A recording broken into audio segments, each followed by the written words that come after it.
ഇന്ന് അനേകർ പറയുന്നുണ്ട്, കർത്താവ് നമുക്ക് വേണ്ടി കഷ്ടം അനുഭവിച്ചത് എന്തിനെന്ന് ചോദിച്ചാൽ ഈ ലോകത്തിൽ നമ്മൾ യാതൊരു കഷ്ടവും അനുഭവിക്കാതെ സുഖം അനുഭവിക്കണം.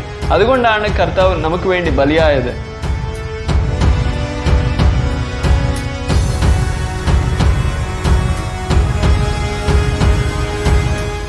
എന്നാൽ ദൈവവചനം പറയുന്നത് കർത്താവ് നമുക്ക് വേണ്ടി മരിച്ചത് നമ്മൾ നമ്മുടെ സുഖം, നമ്മുടെ ആഗ്രഹങ്ങൾ, നമ്മുടെ ഇച്ഛകൾക്ക് വേണ്ടി അല്ല ജീവിക്കേണ്ടത്.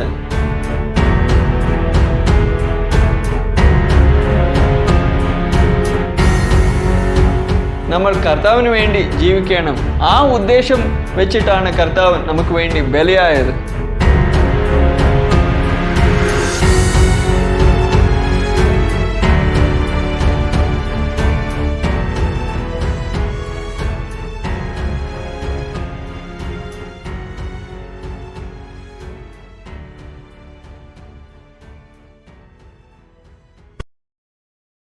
കർത്താവിൻ്റെ നാമം വാഴ്ത്തപ്പെടുമാറാകട്ടെ. സഹോദരന്മാരെ, സഹോദരിമാരെ, നിങ്ങളിൽ ഏവർക്കും കർത്താവിൻ്റെ നാമത്തിൽ ഒരിക്കൽ കൂടി എൻ്റെ സ്നേഹവന്ദനങ്ങളെ അറിയിച്ചുകൊള്ളുന്നു.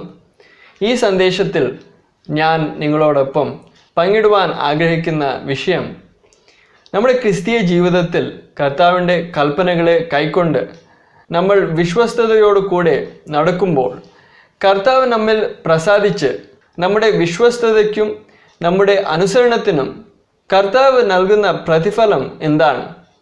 ഈ ലോകത്തിൽ ഉള്ള സുഖമാണോ? ഈ ലോകത്തിൽ ധനവും ഐശ്വര്യവും നല്ല ആരോഗ്യവും സുഖ സൗകര്യങ്ങളാണോ കർത്താവ് നമ്മുടെ വിശ്വസ്തതയ്ക്ക് വേണ്ടി, നമ്മുടെ അനുസരണത്തിന് വേണ്ടി കൊടുക്കുന്ന പ്രതിഫലം? ഇന്ന് അനേകർ ഊവ എന്ന് പറയുന്നു. നമ്മൾ കർത്താവിനെ പ്രസാദിപ്പിച്ചാൽ, നമ്മൾ കർത്താവിൻ്റെ കൽപ്പനകളെ കൈക്കൊണ്ട് വിശ്വസ്തരായി നടന്നാൽ കർത്താവ് നമ്മിൽ പ്രസാദിച്ച് ഈ ലോകത്തിൽ സുഖം, ഈ ലോകത്തിൽ ധനം കൊടുക്കുമെന്ന് അവർ അവകാശപ്പെടുന്നു. എന്നാൽ ദൈവവചനം അങ്ങനെ പറയുന്നില്ല. ദൈവവചനം, വിശേഷാൽ പുതിയ നിയമത്തിൽ ദൈവവചനം നമ്മോട് അറിയിക്കുന്നത്, നമ്മുടെ ജീവിതത്തിൽ കർത്താവിനെ പിൻപറ്റുമ്പോൾ നമ്മുടെ ജീവിതത്തിൽ ഉപദ്രവമുണ്ടാകും, കഷ്ടങ്ങളുണ്ടാകും. അനേക കഷ്ടങ്ങൾ കൂടിയാണ് നമ്മൾ ദൈവരാജ്യത്തിലേക്ക് കടക്കേണ്ടത് എന്ന് ദൈവവചനം പുതിയ നിയമത്തിൽ വളരെ വ്യക്തമായിട്ട് പറയുന്നത് നമുക്ക് കാണുവാൻ കഴിയും. അതല്ലാതെ അപ്പോസ്തലന്മാരുടെ പ്രവൃത്തിയിൽ ആദിമ സഭയുടെ ചരിത്രം നമ്മൾ ശ്രദ്ധിക്കുമ്പോഴും അവിടെയും നമ്മൾ കാണുന്നത്, സഭ ആദിമ നൂറ്റാണ്ട് മുതൽ തന്നെ ഈ ലോകത്തിൽ ഉപദ്രവവും കഷ്ടതകളും സഹിച്ചുകൊണ്ട് പോയി എന്ന് നമുക്ക് കാണുവാൻ കഴിയും. അങ്ങനെ ഇരിക്കുമ്പോഴും അനേകർ ഇന്ന് അവകാശപ്പെടുന്നത്, ഈ ലോകത്തിലും കർത്താവ് നമുക്ക് വെള്ളിയും പൊന്നും നല്ല ആരോഗ്യവും കൊടുത്ത് നമ്മെ അനുഗ്രഹിക്കും, അങ്ങനെ നമ്മുടെ വിശ്വസ്തതയ്ക്കായി, നമ്മുടെ അനുസരണത്തിനായി പ്രതിഫലം കൊടുക്കും എന്ന് അവകാശപ്പെടുന്നുണ്ട്, വിശ്വസിക്കുന്നുണ്ട്, പ്രസംഗിക്കുന്നുണ്ട്. അങ്ങനത്തെ ഉള്ളവർ പഴയ നിയമത്തിലുള്ള ചില കാര്യങ്ങൾ എടുത്താണ് ഇങ്ങനെ അവകാശപ്പെടുന്നത്. അബ്രഹാമിനെ കുറിച്ച് അവർ പറയുന്നു, അതല്ലാതെ ഇസ്രായേലിനെ കുറിച്ച് അവർ പറയുന്നു. ആ വിഷയങ്ങളെക്കുറിച്ച് ദൈവവചനം വാസ്തവമായി എന്താണ് പറയുന്നതെന്ന് ഒന്ന് ശ്രദ്ധിക്കാം. ദൈവവചനത്തിൽ അബ്രഹാമിനെ കുറിച്ച് ഒരു വചനം വായിച്ച് നമുക്ക് തുടങ്ങാം.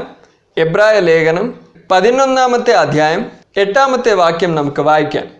വിശ്വാസത്താൽ അബ്രഹാം തനിക്ക് അവകാശമായി കിട്ടുവാനിരുന്ന ദേശത്തേക്ക് യാത്രയാകുവാൻ വിളിക്കപ്പെട്ടാരെ അനുസരിച്ച് എവിടേക്ക് പോകുന്നു എന്നറിയാതെ പുറപ്പെട്ടു. ഇവിടെ നമ്മൾ കാണുന്നത്, അബ്രഹാമിനെ ദൈവം വിളിക്കുമ്പോൾ അബ്രഹാം ഊരെന്ന ഒരു പട്ടണത്തിൽ പാർക്കുമായിരുന്നു.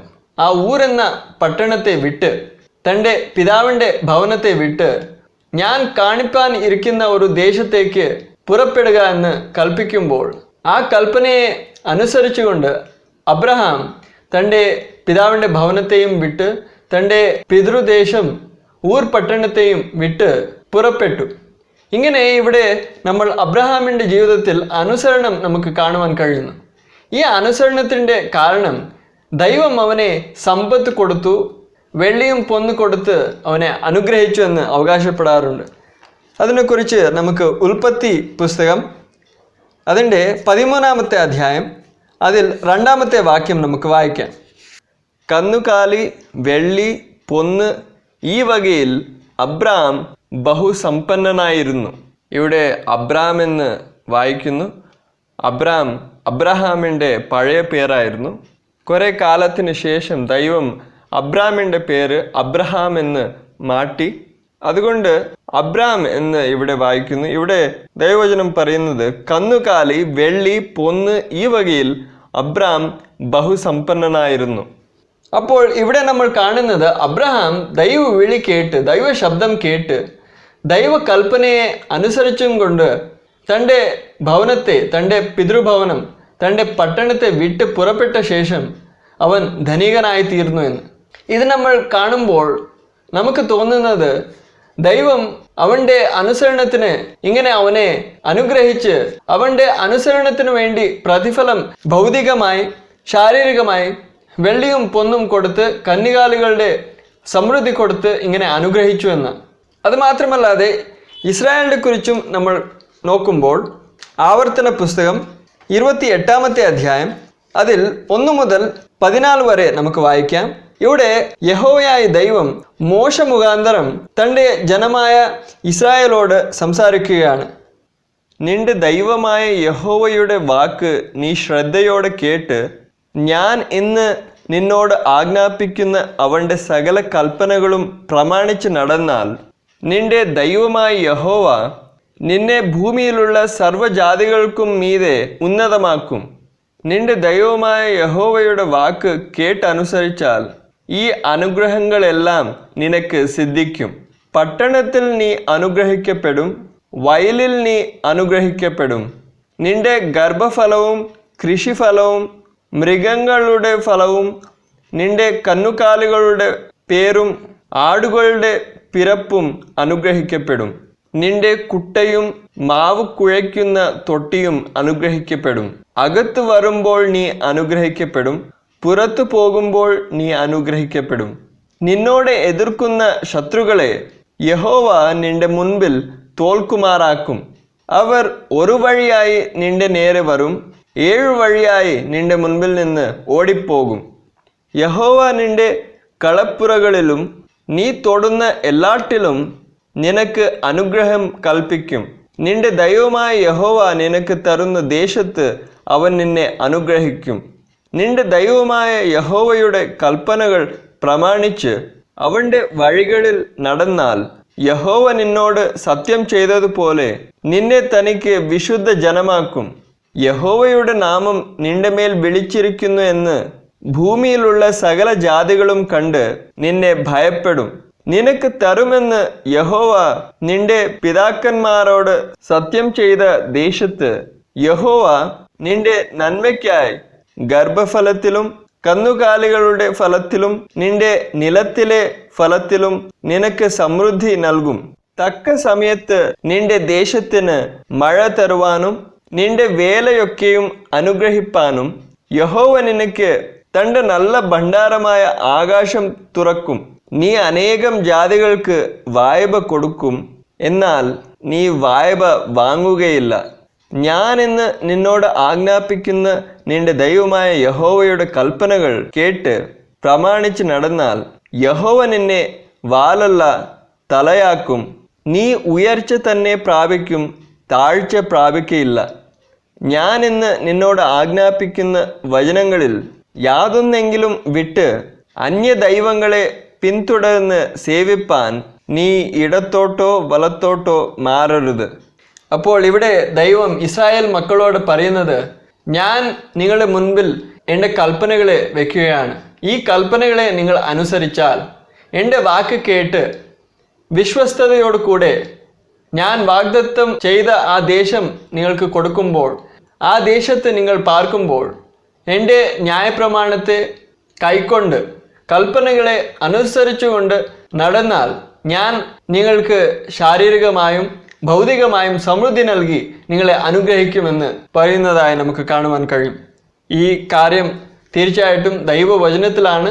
അതുകൊണ്ട് നമുക്കും തോന്നും, ഞങ്ങളും ഇന്ന് ദൈവത്തെ വിശ്വസ്തയോടുകൂടെ സേവിച്ചാൽ, തൻ്റെ കൽപ്പനകളെ കൈക്കൊണ്ട് വിശ്വസ്തയോടുകൂടെ നടന്നാൽ ദൈവം നമ്മെയും ഇങ്ങനെ ഭൗതികമായും ശാരീരികമായും അനുഗ്രഹിച്ച് നമുക്ക് വെള്ളിയും പൊന്നും ധനവും നൽകി നല്ല ആരോഗ്യവും നൽകി നമ്മെ അനുഗ്രഹിക്കുമെന്ന്. ഈ ഒരു ചിന്ത ദൈവവചനപ്രകാരമാണ്. ഇത് ദൈവവചനത്തിൽ തന്നെയല്ലേ എഴുതിയിരിക്കുന്നത് എന്ന് നമുക്ക് തോന്നും. എന്നാൽ ഇങ്ങനെ ചിന്തിക്കുന്നതിൻ്റെ പിന്നിൽ അടിസ്ഥാനപരമായ ഒരു തെറ്റ് എന്ന് പറഞ്ഞാൽ, നമുക്ക് പുതിയ നിയമവും പഴയ നിയമവും തമ്മിലുള്ള വ്യത്യാസം നമുക്ക് മനസ്സിലാക്കുവാൻ കഴിയാതെ പോകുന്നത് കൊണ്ടാണ്. നാം ജീവിക്കുന്ന പുതിയ നിയമത്തിൻ്റെ കാലഘട്ടവും പഴയ നിയമത്തിൻ്റെ കാലഘട്ടവും തമ്മിൽ ഉള്ള വ്യത്യാസങ്ങളെ മനസ്സിലാക്കേണ്ടത് വളരെ ആവശ്യമാണ്. അതിനെക്കുറിച്ച് ദൈവവചനം എന്ത് പറയുന്നുവെന്ന് ഒന്ന് ശ്രദ്ധിക്കാം. എബ്രായ ലേഖനം 1-ാമത്തെ അധ്യായം അതിൽ 1-2 വായിക്കാം. ദൈവം പണ്ട് ഭാഗമായിട്ടും വിവിധമായിട്ടും പ്രവാചകന്മാർ മുഖാന്തരം പിതാക്കന്മാരോട് അരുളി ചെയ്തിട്ട്, ഇവിടെ ദൈവവചനം നമ്മോട് അറിയിക്കുന്നത്, ദൈവം പണ്ട് നമ്മേക്കാൾ മുൻപ് ഉണ്ടായിരുന്ന മനുഷ്യർ, നമ്മുടെ പിതാക്കന്മാരോട് ദൈവം സംസാരിച്ചത് പ്രവാചകന്മാർ മുഖാന്തരമാണ്. അങ്ങനെ സംസാരിക്കുമ്പോൾ ഭാഗമായിട്ടാണ്, വിവിധ രീതികളിലാണ് ദൈവം അവരോട് സംസാരിച്ചത്. അപ്പോൾ ദൈവം തൻ്റെ സൃഷ്ടിയായ മനുഷ്യനെ തന്നെ വെളിപ്പെടുത്തുമ്പോൾ ഒരേ സമയത്ത് എല്ലാം വെളിപ്പെടുത്തിയില്ല. ഭാഗമായിട്ടുമാണ്, വിവിധ വിധങ്ങളിലാണ് ദൈവം തന്നെ വെളിപ്പെടുത്തിയത്. ഇങ്ങനെ ദൈവം മനുഷ്യനെ തന്നെ വെളിപ്പെടുത്തുമ്പോൾ ഭാഗമായിട്ട് വെളിപ്പെടുത്തിയതിൻ്റെ കാരണം, അതിൻ്റെ മുഖ്യമായ ഒരു കാരണം, മനുഷ്യന് ദൈവത്തിൻ്റെ കുറിച്ച് എല്ലാം തന്നെ ഒരൊറ്റയടിക്ക് എല്ലാം മനസ്സിലാക്കുവാൻ കഴിയുന്നതല്ല. മനുഷ്യൻ ദൈവത്തെക്കുറിച്ച് എല്ലാം ഒരേ സമയത്ത് എല്ലാം മനസ്സിലാക്കുവാൻ മനുഷ്യന് കഴിവില്ല. അതുകൊണ്ടാണ് ദൈവം തന്നെ വെളിപ്പെടുത്തിയത് ഭാഗമായിട്ടാണ്, വിവിധ രീതികളിലാണ്, കുറേശ്ശെ ആയിട്ടാണ് ദൈവം മനുഷ്യനെ തന്നെ വെളിപ്പെടുത്തിയത്. അപ്പോൾ പഴയ നിയമത്തിൽ എങ്ങനെ ദൈവം മനുഷ്യനോട് ഇടപെട്ടോ, മനുഷ്യനെ തന്നെ വെളിപ്പെടുത്തിയോ, അങ്ങനെയല്ല പുതിയ നിയമത്തിൽ ദൈവം നമ്മോട് ഇടപെടുന്നതും നമുക്ക് തന്നെ വെളിപ്പെടുത്തിയതും. ഇവിടെ നമ്മൾ കാണുന്നത് പുത്രൻ മൂലമാണ് പുതിയ നിയമത്തിൽ ദൈവത്തെക്കുറിച്ച് നമുക്ക് വെളിപ്പാട് നൽകിയത്. അതിനെ കുറിച്ച് നമ്മൾ 2-ാം വാക്യത്തിൽ നമുക്ക് വായിക്കുവാൻ കഴിയും. ഈ അന്ത്യകാലത്ത് പുത്രൻ മുഖാന്തരം നമ്മോട് അരുളി ചെയ്തിരിക്കുന്നു, അവനെ താൻ സകലത്തിനും അവകാശിയാക്കി വെച്ചു, അവൻ മുഖാന്തരം ലോകത്തെയും ഉണ്ടാക്കി. അപ്പോൾ പുത്രൻ മുഖാന്തരം നമുക്ക് വെളിപ്പാട് നൽകിയപ്പോൾ, പുതിയ നിയമത്തിൽ കർത്താവ് യേശു ക്രിസ്തു വന്ന് തന്ന വെളിപ്പാട് പഴയ നിയമത്തിൽ എങ്ങനെ ആയിരുന്നു അങ്ങനെയല്ല. പഴയ നിയമത്തിൽ ഇസ്രായേൽ മക്കളോട് ഇങ്ങനെ പറഞ്ഞായിരുന്നു, നിങ്ങൾ അനുസരണം കാണിച്ചാൽ, എൻ്റെ കൽപ്പനകളെ കൈക്കൊണ്ട് നടന്നാൽ ഞാൻ നിങ്ങൾക്ക് ദേശമായി ഭൗതികമായും ശാരീരികമായും അനുഗ്രഹിക്കും, സമൃദ്ധി നൽകുമെന്ന്. എന്നാൽ പുതിയ നിയമത്തിൽ നമ്മൾ കാണുന്നത്, ആരെങ്കിലും എന്നെ പിൻപറ്റുവാൻ ഇച്ഛിച്ചാൽ തന്നെ നിഷേധിച്ച് നാൾതോറും ക്രൂശെടുത്ത് എന്നെ പിൻഗമിക്കണമെന്ന് കർത്താവ് പറയുന്നതായി നമുക്ക് കാണുവാൻ കഴിയും. അപ്പോൾ ദൈവം തന്നെ വെളിപ്പെടുത്തിയത് പുതിയ നിയമത്തിൽ ഒരു വ്യത്യസ്ത രീതിയിലാണ്. ഈ ഒരു വ്യത്യാസത്തെ നമുക്ക് ശ്രദ്ധിക്കുവാൻ കഴിയണം. എന്നാൽ പഴയ നിയമത്തിൽ ഇസ്രായേൽ മക്കളോട് സംസാരിക്കുമ്പോൾ ആ കാലഘട്ടത്തിൽ ഉണ്ടായിരുന്ന മനുഷ്യരുടെ ചിന്താഗതി എങ്ങനെ ആയിരുന്നു എന്ന് നമുക്ക് മനസ്സിലാക്കേണ്ടത് ആവശ്യമാണ്. ഇസ്രായേൽ മക്കളുടെ ചുറ്റിലും ഉണ്ടായിരുന്ന അന്യജാതികൾ അനേക ദേവന്മാരെ പൂജിച്ചും സേവിച്ചും കൊണ്ട് പോകുമായിരുന്നു. അവർ ചിന്തിച്ചുകൊണ്ടിരുന്നത്, ഏത് ദേവൻ നമുക്ക് സമ്പത്ത് കൊടുക്കുമോ, ഏത് ദേവൻ നമുക്ക് ധനം കൊടുക്കുമോ, ആ ദേവനാണ് വലിയ ദേവൻ എന്ന് അവർ ചിന്തിച്ചുകൊണ്ടിരുന്നത്.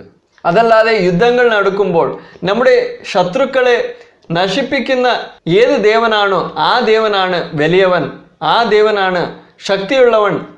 അങ്ങനെയാണ് അവർ ചിന്തിച്ചുകൊണ്ടിരുന്നത്. അതുകൊണ്ടാണ് ദൈവം ഇസ്രായേൽ മക്കളുടെ മൂലം തന്നെ ഇസ്രായേൽ മക്കളുടെ ചുറ്റിലും ഉണ്ടായിരുന്ന ആ ജാതികൾക്ക് വെളിപ്പെടുത്തിയത്.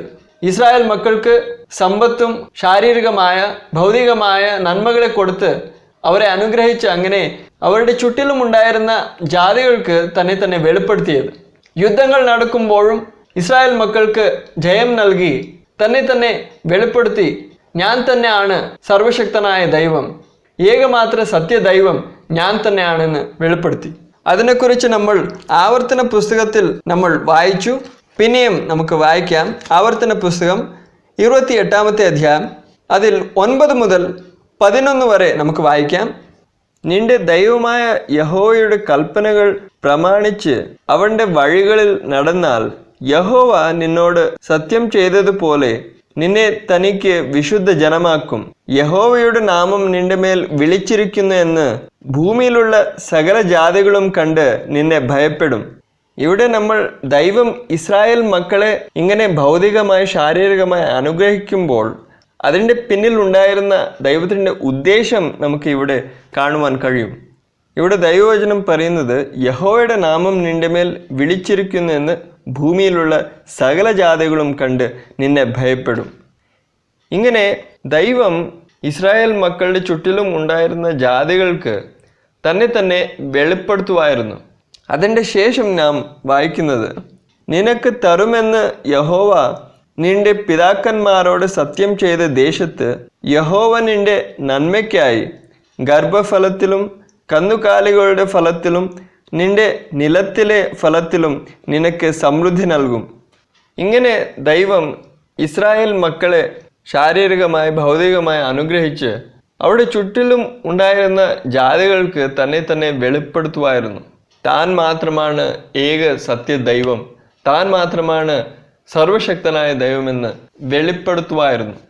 അതല്ലാതെ അബ്രഹാമും ഇസഹാക്കും യാക്കോബും ഇസ്രായേൽ മക്കളുടെ പിതാക്കന്മാർക്ക് ദൈവം കനാൻ ദേശത്തെ വാഗ്ദത്തമായി കൊടുത്തു. എന്നിട്ടും ആ കനാൻ ദേശത്തിൻ്റെ മേൽ അവർ മനസ്സ് വെച്ചില്ല. അതിനെക്കുറിച്ച് നമ്മൾ എബ്രായ ലേഖനത്തിൽ നമുക്ക് വായിക്കുവാൻ കഴിയും.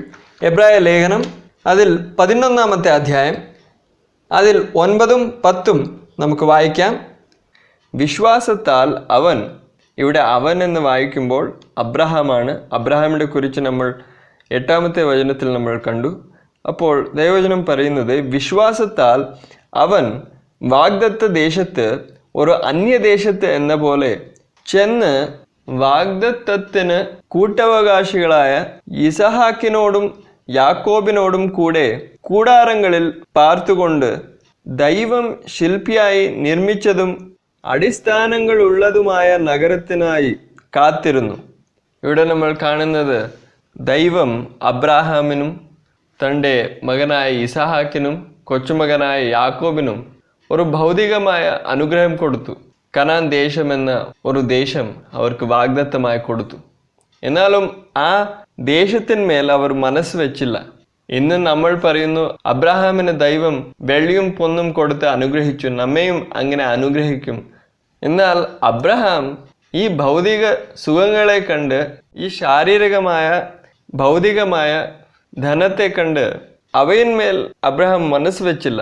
ഏത് ദേശം വാഗ്ദത്തമായി കൊടുക്കുമെന്ന് പറഞ്ഞു ആ ദേശത്ത് ഒരു അന്യൻ പോലെ കൂടാരങ്ങളിൽ അവൻ പാർത്തു.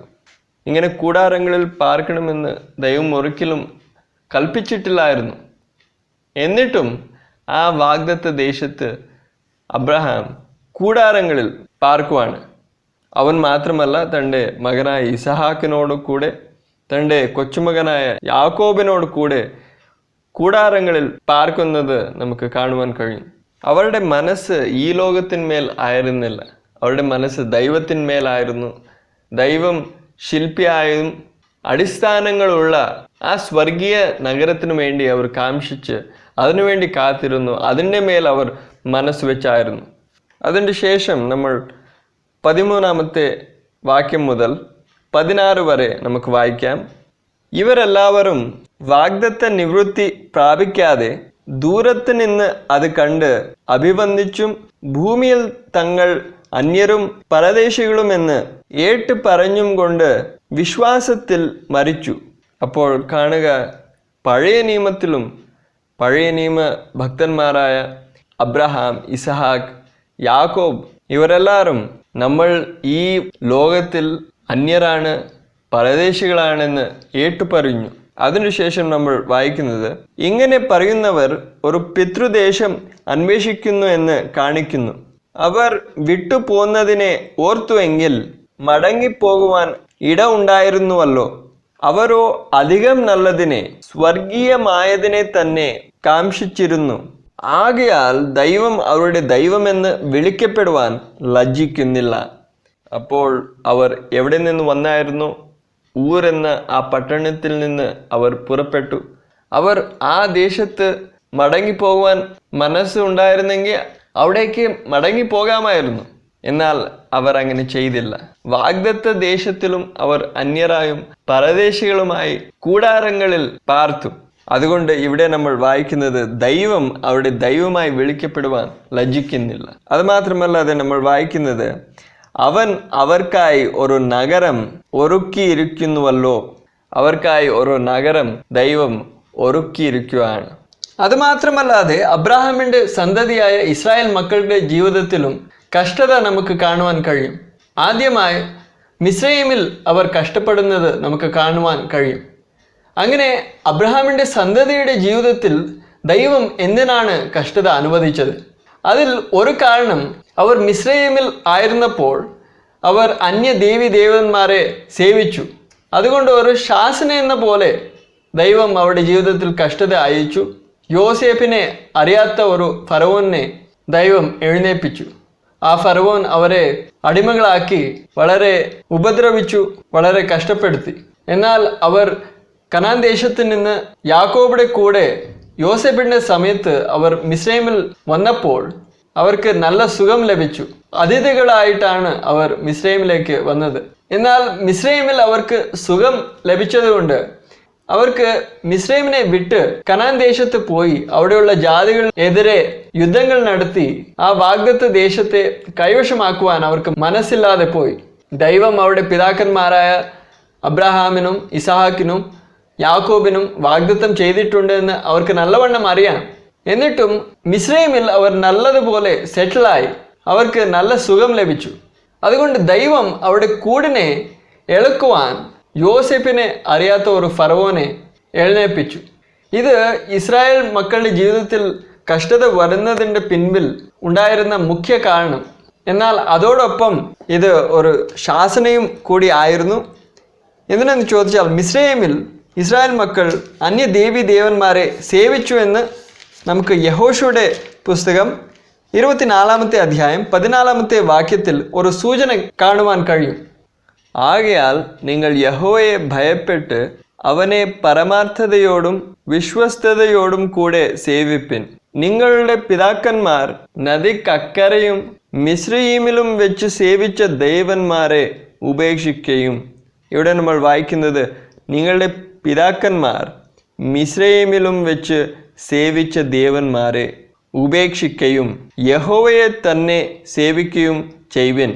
അപ്പോൾ ഇസ്രായേൽ മക്കളുടെ പിതാക്കന്മാർ മിസ്രൈമിലായിരുന്നപ്പോൾ അവിടെ ഉണ്ടായിരുന്ന അന്യ ദേവന്മാരെ അവർ സേവിക്കുകയും പൂജിക്കുകയും ചെയ്യുമായിരുന്നു. എന്നാൽ അതിനുശേഷം ഇസ്രായേൽ മക്കളെ മിസ്രൈമിൽ നിന്ന് വിടുവിച്ച് മോശ മുഖാന്തരം ചങ്കടൽ കടത്തി മരുഭൂമിയിൽ നടത്തി അവരെ കനാൻ ദേശത്തിൽ പ്രവേശിപ്പിച്ച ശേഷം അവർ ആ വാഗ്ദത്ത ദേശത്തെ കൈവശമാക്കിയ ശേഷം നമ്മൾ ആവർത്തന പുസ്തകത്തിൽ കാണുന്നത് പോലെ ദൈവം അവരെ ഭൗതികമായും ശാരീരികമായും അനുഗ്രഹിച്ചു. അവർ ദൈവത്തിൻ്റെ ന്യായപ്രമാണത്തെ അനുസരിക്കുമ്പോൾ ദൈവം അവരെ തീർച്ചയായിട്ടും ഒരു ദേശമെന്ന നിലയിൽ അവരെ അനുഗ്രഹിച്ചു. ശാരീരികമായ സുഖങ്ങൾ സമൃദ്ധിയും നൽകി അവരെ അനുഗ്രഹിച്ചു. അതിനെ കുറിച്ച് നമുക്ക് ആവർത്തന പുസ്തകം 28-ാമത്തെ അധ്യായം അതിൽ 1 മുതൽ 8 വരെ നമുക്ക് വായിക്കാം. നിന്റെ ദൈവമായ യഹോവയുടെ വാക്ക് നീ ശ്രദ്ധയോടെ കേട്ട് ഞാൻ ഇന്ന് നിന്നോട് ആജ്ഞാപിക്കുന്ന അവൻ്റെ സകല കൽപ്പനകളും പ്രമാണിച്ച് നടന്നാൽ നിന്റെ ദൈവമായ യഹോവ നിന്നെ ഭൂമിയിലുള്ള സർവ്വജാതികൾക്കും മീതെ ഉന്നതമാക്കും. ഇവിടെ ഇസ്രായേൽ മക്കളോട് ഈ കാര്യം പറയുമ്പോൾ ദൈവം മോശ മുഖാന്തരം അവർക്കൊരു ദേശമായിട്ടാണ് ഈ വാഗ്ദത്തം അവർക്ക് കൊടുക്കുന്നത്. വ്യക്തിപരമായിട്ടല്ല, ഒരു ദേശമായിട്ട് ഈ വാഗ്ദത്തം നൽകുകയാണ്. ദൈവം പറയുന്നത് ഭൂമിയിലുള്ള സർവ്വജാതികൾക്കും മീതെ ഇസ്രായേൽ ദേശത്തെ ഉന്നതമാക്കും. നിന്റെ ദൈവമായ യഹോവയുടെ വാക്ക് കേട്ടനുസരിച്ചാൽ ഈ അനുഗ്രഹങ്ങളെല്ലാം നിനക്ക് സിദ്ധിക്കും. പട്ടണത്തിൽ നീ അനുഗ്രഹിക്കപ്പെടും, വയലിൽ നീ അനുഗ്രഹിക്കപ്പെടും.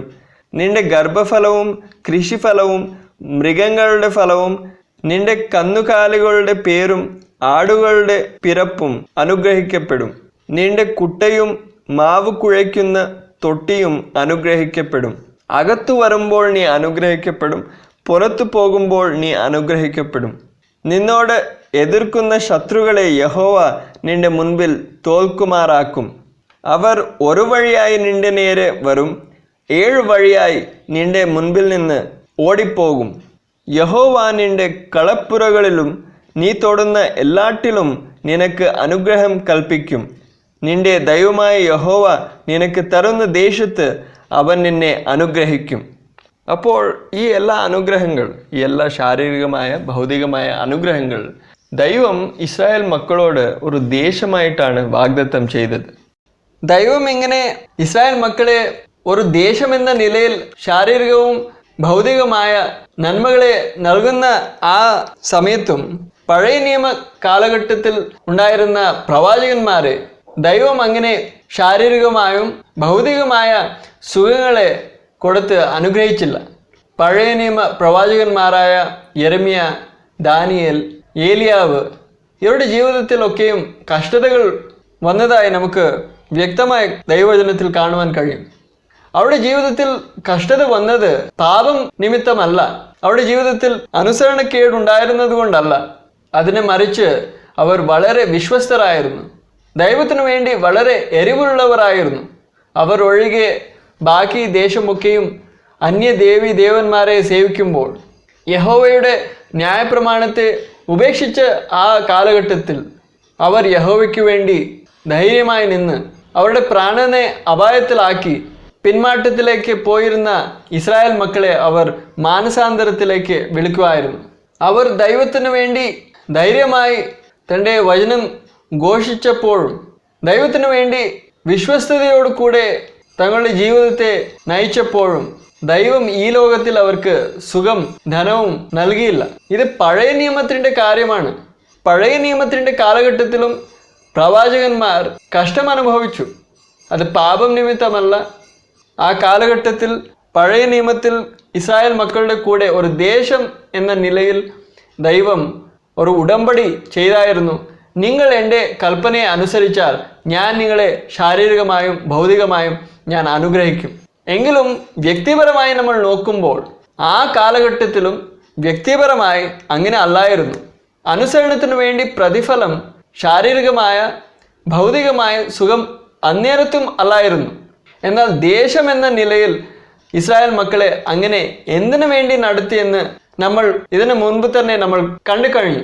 ഇസ്രായേൽ മക്കളുടെ ചുറ്റിലുള്ള ജാതികൾക്ക് ദൈവം തന്നെ വെളിപ്പെടുത്തുവാൻ അവരുടെ ചിന്തയ്ക്ക് അനുസരിച്ച് ദൈവം അങ്ങനെ പ്രവർത്തിച്ചു. അവർ ചിന്തിച്ചുകൊണ്ടിരുന്നത് ഏത് ദേവനാണ് നമുക്ക് ശാരീരികമായ ഭൗതികമായ സമൃദ്ധി നൽകുന്നത്, ഏത് ദേവനാണ് നമുക്ക് നമ്മുടെ ശത്രുക്കൾക്ക് വിരുദ്ധമായി നമുക്ക് ജയം നൽകുന്നത്, ആ ദേവനാണ് ശക്തനായ ദേവൻ, ആ ദേവനാണ് വലിയ ദേവൻ. അതുകൊണ്ടാണ് ഇസ്രായേൽ മക്കൾക്ക് ദേശമെന്ന നിലയിൽ അങ്ങനെ ശാരീരികമായ ഭൗതികമായ നന്മകൾ കൊടുത്ത് നടത്തിയത്. എന്നാൽ പ്രവാചകന്മാർ ഏറെ ഉപദ്രവം സഹിച്ചതായി നമുക്ക് വചനത്തിൽ കാണുവാൻ കഴിയും. അതിനെക്കുറിച്ച് നമ്മുടെ കർത്താവായ യേശുക്രിസ്തു തന്നെ പറയുന്ന ഒരു വചനം നമുക്ക് വായിക്കാം. മത്തായി എഴുതിയ സുവിശേഷം 5-ാമത്തെ അധ്യായം അതിൽ 12-ാമത്തെ വാക്യം. സ്വർഗത്തിൽ നിങ്ങളുടെ പ്രതിഫലം വലുതാകൊണ്ട് സന്തോഷിച്ചുല്ലസിപ്പിൻ. നിങ്ങൾക്ക് മുൻപുണ്ടായിരുന്ന പ്രവാചകന്മാരെയും അവർ അങ്ങനെ തന്നെ ഉപദ്രവിച്ചുവല്ലോ. ഇവിടെ നമ്മുടെ യേശു കർത്താവ് പറയുന്ന കാര്യമാണ്. നിങ്ങൾക്ക് മുൻപുണ്ടായിരുന്ന പ്രവാചകന്മാർ എന്ന് വെച്ചാൽ പഴയ നിയമ കാലഘട്ടത്തിൽ ഉണ്ടായിരുന്ന പ്രവാചകന്മാർ അവർ ദൈവത്തിൻ്റെ മുൻപാകെ വിശ്വസ്തരായിരുന്നിട്ടും അനുസരണം ഉള്ളവരായിരുന്നിട്ടും ഉപദ്രവം സഹിക്കുവാനിടയായി. അവർ അവരെ അങ്ങനെ തന്നെ ഉപദ്രവിച്ചുവല്ലോ. അതല്ലാതെ എബ്രായ ലേഖനം 11-ാമത്തെ അധ്യായം അതിൽ 35-ാമത്തെ വാക്യം മുതൽ 38 വരെ നമുക്ക് വായിക്കാം. ഇവിടെ നമ്മൾ വായിക്കുന്നത് പഴയ നിയമ ഭക്തന്മാർ എങ്ങനെ ഈ ലോകത്തിൽ കഷ്ടങ്ങൾ ഏറ്റുവെന്ന്. സ്ത്രീകൾക്ക് തങ്ങളുടെ മരിച്ചവരെ ഉയർത്തെഴുന്നേൽപ്പിനാൽ തിരികെ കിട്ടി. മറ്റു ചിലർ ഏറ്റവും നല്ലൊരു ഉയർത്തെഴുന്നേൽപ്പ് ലഭിക്കേണ്ടതിന് ഉദാഹരണം കൈക്കൊള്ളാതെ ഭേദ്യം ഏറ്റു. വേറെ ചിലർ പരിഹാസം, ചമ്മട്ടി, ചങ്ങല, തടവ് ഇവയാലുള്ള പരീക്ഷ അനുഭവിച്ചു. കല്ലേറ് ഏറ്റു, ഈർച്ച വാളാൽ അറുക്കപ്പെട്ടു, പരീക്ഷിക്കപ്പെട്ടു, വാളാൽ കൊല്ലപ്പെട്ടു. ജടയാടുകളുടെയും കോലാടുകളുടെയും തോൽ ധരിച്ച് ബുദ്ധിമുട്ടും ഉപദ്രവവും കഷ്ടവും സഹിച്ചു. കാടുകളിലും മലകളിലും ഗുഹകളിലും ഭൂമിയുടെ പിളർപ്പുകളിലും ഉഴന്നു വലഞ്ഞു. ലോകം അവർക്ക് യോഗ്യമായിരുന്നില്ല. ഇവിടെ നമ്മൾ പഴയ നിയമ കാലഘട്ടത്തിൽ ഉണ്ടായിരുന്ന ദൈവത്തിൻ്റെ പ്രവാചകന്മാരെ കുറിച്ച് നമ്മൾ വായിക്കുകയാണ്. അവർ വാളിനാൽ അറുക്കപ്പെട്ടു, പരീക്ഷിക്കപ്പെട്ടു, കല്ലേറേറ്റു, കാടുകളിൽ ഗുഹകളിൽ അവർ അലഞ്ഞു നടന്നു. ലോകം അവർക്ക് യോഗ്യമായിരുന്നില്ല.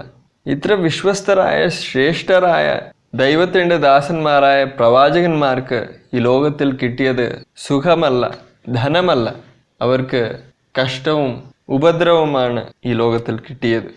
എന്നാൽ പഴയ നിയമ കാലഘട്ടത്തിൽ ദൈവം വ്യക്തമായി ഇങ്ങനെ നിങ്ങൾ അനുസരണം കാണിച്ചാലും എന്നെ പ്രസാദിപ്പിച്ചാലും വിശ്വസ്തയോടു കൂടെ എൻ്റെ മുൻപിൽ നടന്നാലും നിങ്ങളുടെ ജീവിതത്തിൽ കഷ്ടം വരുമെന്ന് ന്യായപ്രമാണത്തിൽ എങ്കും ദൈവം പറയുന്നതായി നമുക്ക് കാണുവാൻ കഴിയുന്നതല്ല. എന്നാൽ പുതിയ നിയമത്തിൽ നമ്മൾ വരുമ്പോൾ കർത്താവായ യേശു ക്രിസ്തു നമുക്ക് വ്യക്തമായി പറയുകയാണ്, കർത്താവിൻ്റെ നാമം നിമിത്തം ലോകക്കാർ നമ്മെ പകയ്ക്കുമെന്ന്.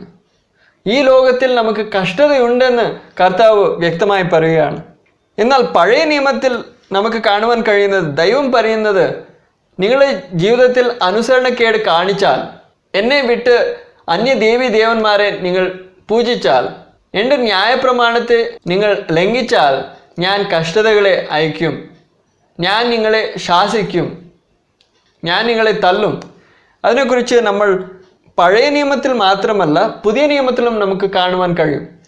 അതിനെക്കുറിച്ച് പഴയ നിയമത്തിലും പുതിയ നിയമത്തിലും ചില വാക്യങ്ങൾ നമുക്ക് വായിക്കാം. 119 സങ്കീർത്തനം അതിൽ 71 വാക്യം, നിന്റെ ചട്ടങ്ങൾ പഠിപ്പാൻ തക്കവണ്ണം ഞാൻ കഷ്ടതയിൽ ആയിരുന്നത് എനിക്ക് ഗുണമായി. ഇവിടെ പഴയ നിയമ ഭക്തൻ പറയുകയാണ്, എൻ്റെ ജീവിതത്തിൽ കഷ്ടത വന്നത് എനിക്ക് ഗുണമായി. അതിന്മൂലം ഞാൻ ദൈവവചനം എന്താണ്, ദൈവത്തിൻ്റെ ചട്ടങ്ങൾ പഠിപ്പാൻ എനിക്ക് ഹേതുവായി. അതല്ലാതെ ഇയ്യോബിൻ്റെ പുസ്തകം 5 അധ്യായം 17 വാക്യം നമുക്ക് വായിക്കാം. ദൈവം ശാസിക്കുന്ന മനുഷ്യൻ ഭാഗ്യവാൻ, സർവശക്തന്റെ ശിക്ഷ നീ നിരസിക്കരുത്.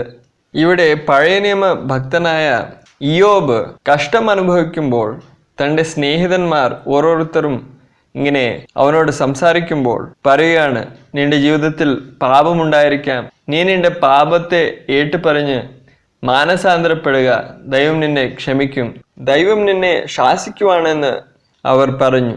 എന്നാൽ ഉണ്ടായിരുന്ന വസ്തുത അതല്ല എന്ന് നമുക്ക് മനസ്സിലാക്കുവാൻ കഴിയും. എന്നാൽ ഇവിടെ ഇയ്യോബിൻ്റെ സ്നേഹിതന്മാർ ഈ കാര്യം പറയുന്നതിൻ്റെ മൂലം, ഈ വചനം മൂലം നമുക്ക് മനസ്സിലാകുന്നത്, ആ കാലഘട്ടത്തിലും ദൈവത്തെ അറിഞ്ഞ് ദൈവത്തെ സേവിക്കുന്ന തൻ്റെ ജനങ്ങൾക്ക് ഈ കാഴ്ചപ്പാടും ഈ ബോധ്യവും ഉണ്ടായിരുന്നു. ദൈവം നമ്മുടെ ജീവിതത്തിൽ പാപം കാണുമ്പോൾ, നമ്മുടെ ജീവിതത്തിൽ അകൃത്യങ്ങൾ തെറ്റുകൾ കാണുമ്പോൾ ദൈവം നമ്മുടെ ജീവിതത്തിൽ കഷ്ടങ്ങൾ അയച്ച് നമ്മെ ശാസിക്കും. നമ്മുടെ ജീവിതത്തിൽ വരുന്ന കഷ്ടത അത് ദൈവത്തിൻ്റെ ശാസനയാണ്, നമ്മെ ശിക്ഷിക്കുവാനാണ് ഇങ്ങനെ കഷ്ടത അയക്കുന്നതെന്ന്. അതുകൂടാതെ 94 സങ്കീർത്തനം അതിൽ 13 വാക്യം നമുക്ക് വായിക്കാം. നീ ശിക്ഷിക്കുകയും നിന്റെ ന്യായപ്രമാണം നീ ഉപദേശിക്കുകയും ചെയ്യുന്ന മനുഷ്യൻ ഭാഗ്യവാൻ. അതല്ലാതെ സദൃശവാക്യങ്ങൾ 3 അധ്യായം 11 12 നമുക്ക് വായിക്കാം. മകനെ, യഹോവയുടെ ശിക്ഷയെ നിരസിക്കരുത്, അവൻ്റെ ശാസനയെങ്കിൽ മുഷിക്കുകയും അരുത്. അപ്പൻ ഇഷ്ടപുത്രനോട് ചെയ്യുന്നത് പോലെ യഹോവ താൻ സ്നേഹിക്കുന്നവനെ ശിക്ഷിക്കുന്നു. ഈ വചനം മൂലം നമുക്ക് മനസ്സിലാക്കുവാൻ കഴിയുന്നത്, ദൈവം നമ്മെ ശിക്ഷിക്കുമ്പോൾ താൻ നമ്മെ സ്നേഹിക്കുന്നത് കൊണ്ടാണ് നമ്മെ ശിക്ഷിക്കുന്നത്. ഒരു പിതാവ് താൻ ഇഷ്ടപ്പെടുന്ന പുത്രനെ എങ്ങനെ അവനെ ശാസിക്കുമോ ശിക്ഷിക്കുമോ, അവണ്ണം തന്നെ യഹോവ നമ്മെ ശിക്ഷിക്കുന്നു, ശാസിക്കുന്നു. താൻ നമ്മെ സ്നേഹിക്കുന്നത് കൊണ്ടാണ് ഇങ്ങനെ ചെയ്യുന്നത്. ഇതേ വിഷയത്തെ ദൈവവചനം നമ്മെ പുതിയ നിയമത്തിലും ഓർമ്മപ്പെടുത്തുന്നതായി നമുക്ക് കാണുവാൻ കഴിയും. എബ്രായർ 12-ാമത്തെ അധ്യായം അതിൽ 5-ഉം 6-ഉം നമുക്ക് വായിക്കാം. മകനെ, കർത്താവിൻ്റെ ശിക്ഷ നിരസിക്കരുത്, അവൻ ശാസിക്കുമ്പോൾ മുഷികയുമരുത്. കർത്താവ് താൻ സ്നേഹിക്കുന്നവനെ ശിക്ഷിക്കുന്നു, താൻ കൈക്കൊള്ളുന്ന ഏത് മകനെയും തള്ളുന്നു.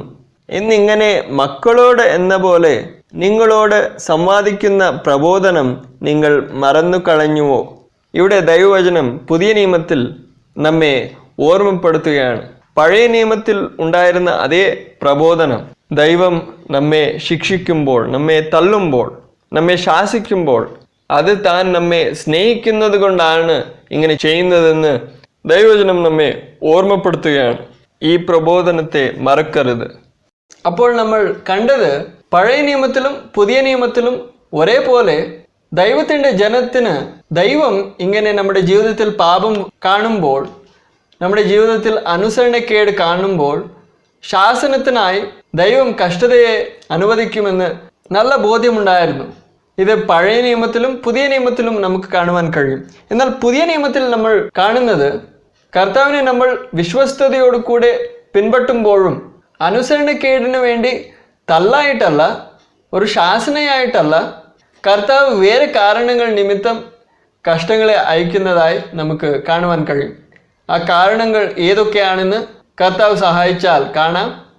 എന്നാൽ പുതിയ നിയമത്തിൽ ചില വാക്യങ്ങൾ നമുക്ക് വായിക്കാം. കർത്താവ് സ്വയമേ പറയുന്നതും തൻ്റെ അപ്പോസ്തലന്മാർ എഴുതിയ ലേഖനങ്ങളിലും നമുക്ക് ഇത് കാണുവാൻ കഴിയും.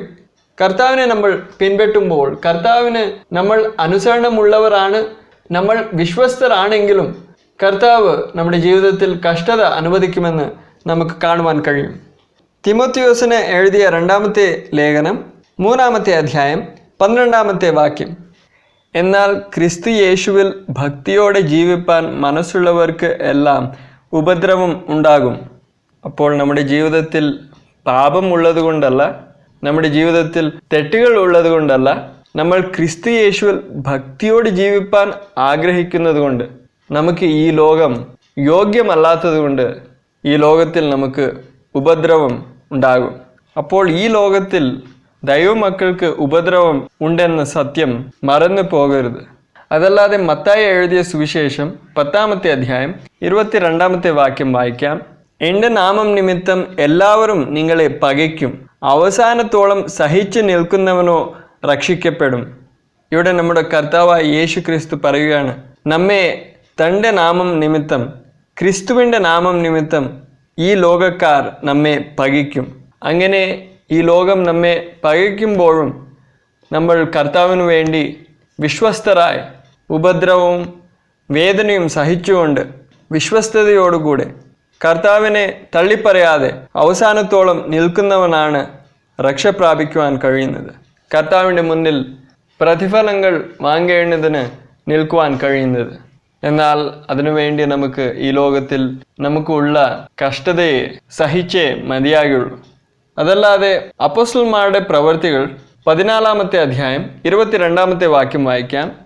വിശ്വാസത്തിൽ നിലനിൽക്കണമെന്നും നാം അനേകം കഷ്ടങ്ങളിൽ കൂടി ദൈവരാജ്യത്തിൽ കടക്കേണ്ടതാകുന്നു എന്നും പ്രബോധിപ്പിച്ച് ശിഷ്യന്മാരുടെ മനസ്സ് ഉറപ്പിച്ചു പോന്നു.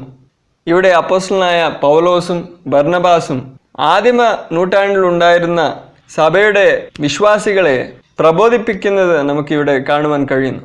അവർ പറയുന്നത്, നാം അനേകം കഷ്ടങ്ങളിൽ കൂടി ദൈവരാജ്യത്തിൽ കടക്കേണ്ടതാകുന്നു. ദൈവരാജ്യത്തിൽ കടക്കേണ്ടുന്നവർക്ക് ഈ ലോകത്തിൽ സുഖം കിട്ടുകയില്ല. ഈ ലോകത്തിൽ നമുക്ക് ഉപദ്രവമുണ്ട്, കഷ്ടതകളുണ്ട്. ഈ കാര്യം നാം നല്ലവണ്ണം അറിഞ്ഞിരിക്കണം, മനസ്സിലാക്കിയിരിക്കണം, നമ്മൾ ഓർത്തിരിക്കണം. അതുകൊണ്ടാണ് ഈ കാര്യം പറഞ്ഞ് വിശ്വാസികളെ പ്രബോധിപ്പിച്ച് അപ്പോസ്തലന്മാർ അവരുടെ മനസ്സിനെ ഉറപ്പിക്കുന്നത് നമുക്ക് കാണുവാൻ കഴിയുന്നത്. നമ്മുടെ ജീവിതത്തിൽ കഷ്ടതകൾ വരുമ്പോൾ, ഉപദ്രവങ്ങൾ വരുമ്പോൾ നമ്മൾ കലങ്ങരുത്. അതല്ലാതെ ഇതിൻ്റെ കുറിച്ച് നമ്മുടെ കർത്താവായ യേശു ക്രിസ്തു തന്നെ പറഞ്ഞിട്ടുള്ളതായി നമുക്ക് കാണുവാൻ കഴിയും. യോഹന്നാൻ എഴുതിയ സുവിശേഷം 16-ാമത്തെ അധ്യായം അതിൽ 33-ാമത്തെ വാക്യം. നിങ്ങൾക്ക് എന്നിൽ സമാധാനം ഉണ്ടാകേണ്ടതിന് ഇത് നിങ്ങളോട് സംസാരിച്ചിരിക്കുന്നു. ലോകത്തിൽ നിങ്ങൾക്ക് കഷ്ടമുണ്ട്, എങ്കിലും ധൈര്യപ്പെടുവിൻ, ഞാൻ ലോകത്തെ ജയിച്ചിരിക്കുന്നു എന്ന് പറഞ്ഞു. ഇവിടെ കർത്താവ് പറയുന്നത് ലോകത്തിൽ നമുക്ക് നിശ്ചയമായിട്ടും കഷ്ടതകളുണ്ട്. എന്നാൽ ഇങ്ങനെ കർത്താവ് അറിയിക്കുന്നത് നമ്മെ ദുഃഖപ്പെടുത്തുവാനല്ല, നമ്മെ നിരാശപ്പെടുത്തുവാനല്ല. അതോടുകൂടെ താൻ പറയുന്നത് എങ്കിലും ധൈര്യപ്പെടുവിൻ, ഞാൻ ലോകത്തെ ജയിച്ചിരിക്കുന്നു. ലോകത്തെ ജയിച്ച കർത്താവ്, മരണത്തെയും പാതാളത്തെയും ജയിച്ച കർത്താവ് നമ്മുടെ കൂടെ ഇരിക്കുകയാണ്. തന്നെയാണ് നമ്മൾ പിൻപറ്റുന്നത്. അതുകൊണ്ട് നമുക്ക് ഈ കഷ്ടങ്ങളെ ഭയപ്പെടേണ്ട ഒരു ആവശ്യവുമില്ല. നമ്മൾ ധൈര്യപ്പെടുക. നമ്മൾ ഇവയെല്ലാം സഹിച്ച് നമ്മൾ വിശ്വസ്തരായി നിന്നാൽ തൻ്റെ മുൻപിൽ നമ്മൾ നിന്ന് പ്രതിഫലങ്ങൾ വാങ്ങുവാൻ ഇടയാകും. അതുകൊണ്ട് കർത്താവ് പറയുന്നത് എങ്കിലും ധൈര്യപ്പെടുവിൻ, ഞാൻ ലോകത്തെ ജയിച്ചിരിക്കുന്നു. അതുമാത്രമല്ലാതെ അപ്പോസ്തലന്മാരുടെ പ്രവൃത്തികളിൽ ആദിമ നൂറ്റാണ്ടിൽ ഉണ്ടായിരുന്ന ദൈവസഭയുടെ ചരിത്രത്തെ നമുക്ക് ശ്രദ്ധിക്കുവാൻ കഴിയും. അവിടെ നമ്മൾ കാണുന്നത് തുടക്കം മുതൽ തന്നെ സഭയ്ക്ക് വളരെ ഉപദ്രവവും പീഡനയും ഉണ്ടായിരുന്നു. അതിനെക്കുറിച്ച് നമുക്ക് അപ്പോസ്തലന്മാരുടെ പ്രവൃത്തി 8-ാമത്തെ അധ്യായം അതിൽ 1 മുതൽ 3 വരെ നമുക്ക് വായിക്കാം. അവനെ കൊല ചെയ്തത് ശൗലിന് സമ്മതമായിരുന്നു. ഇവിടെ അവനെ എന്ന് വായിക്കുമ്പോൾ അത് സ്തെഫാനോസിനെ കുറിച്ചാണ്. സ്തെഫാനോസ് ആദിമ നൂറ്റാണ്ടിൻ്റെ ദൈവസഭയുടെ ആദ്യത്തെ രക്തസാക്ഷിയായിരുന്നു.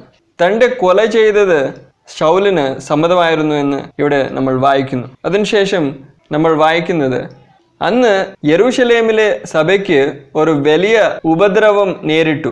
അപ്പോസ്തലന്മാർ ഒഴികെ എല്ലാവരും യഹൂദ്യ ശമരിയ ദേശങ്ങളിൽ ചിതറിപ്പോയി. ഭക്തിയുള്ള പുരുഷന്മാർ സ്തെഫാനോസിനെ അടക്കം ചെയ്തു. അവനെക്കുറിച്ച് വലിയൊരു പ്രലാപം കഴിച്ചു. എന്നാൽ ശൗൽ വീടുതോറും ചെന്ന് പുരുഷന്മാരെയും സ്ത്രീകളെയും പിടിച്ചിഴച്ച് തടവിൽ ഏൽപ്പിച്ചുകൊണ്ട് സഭയെ മുടിച്ചു പോന്നു.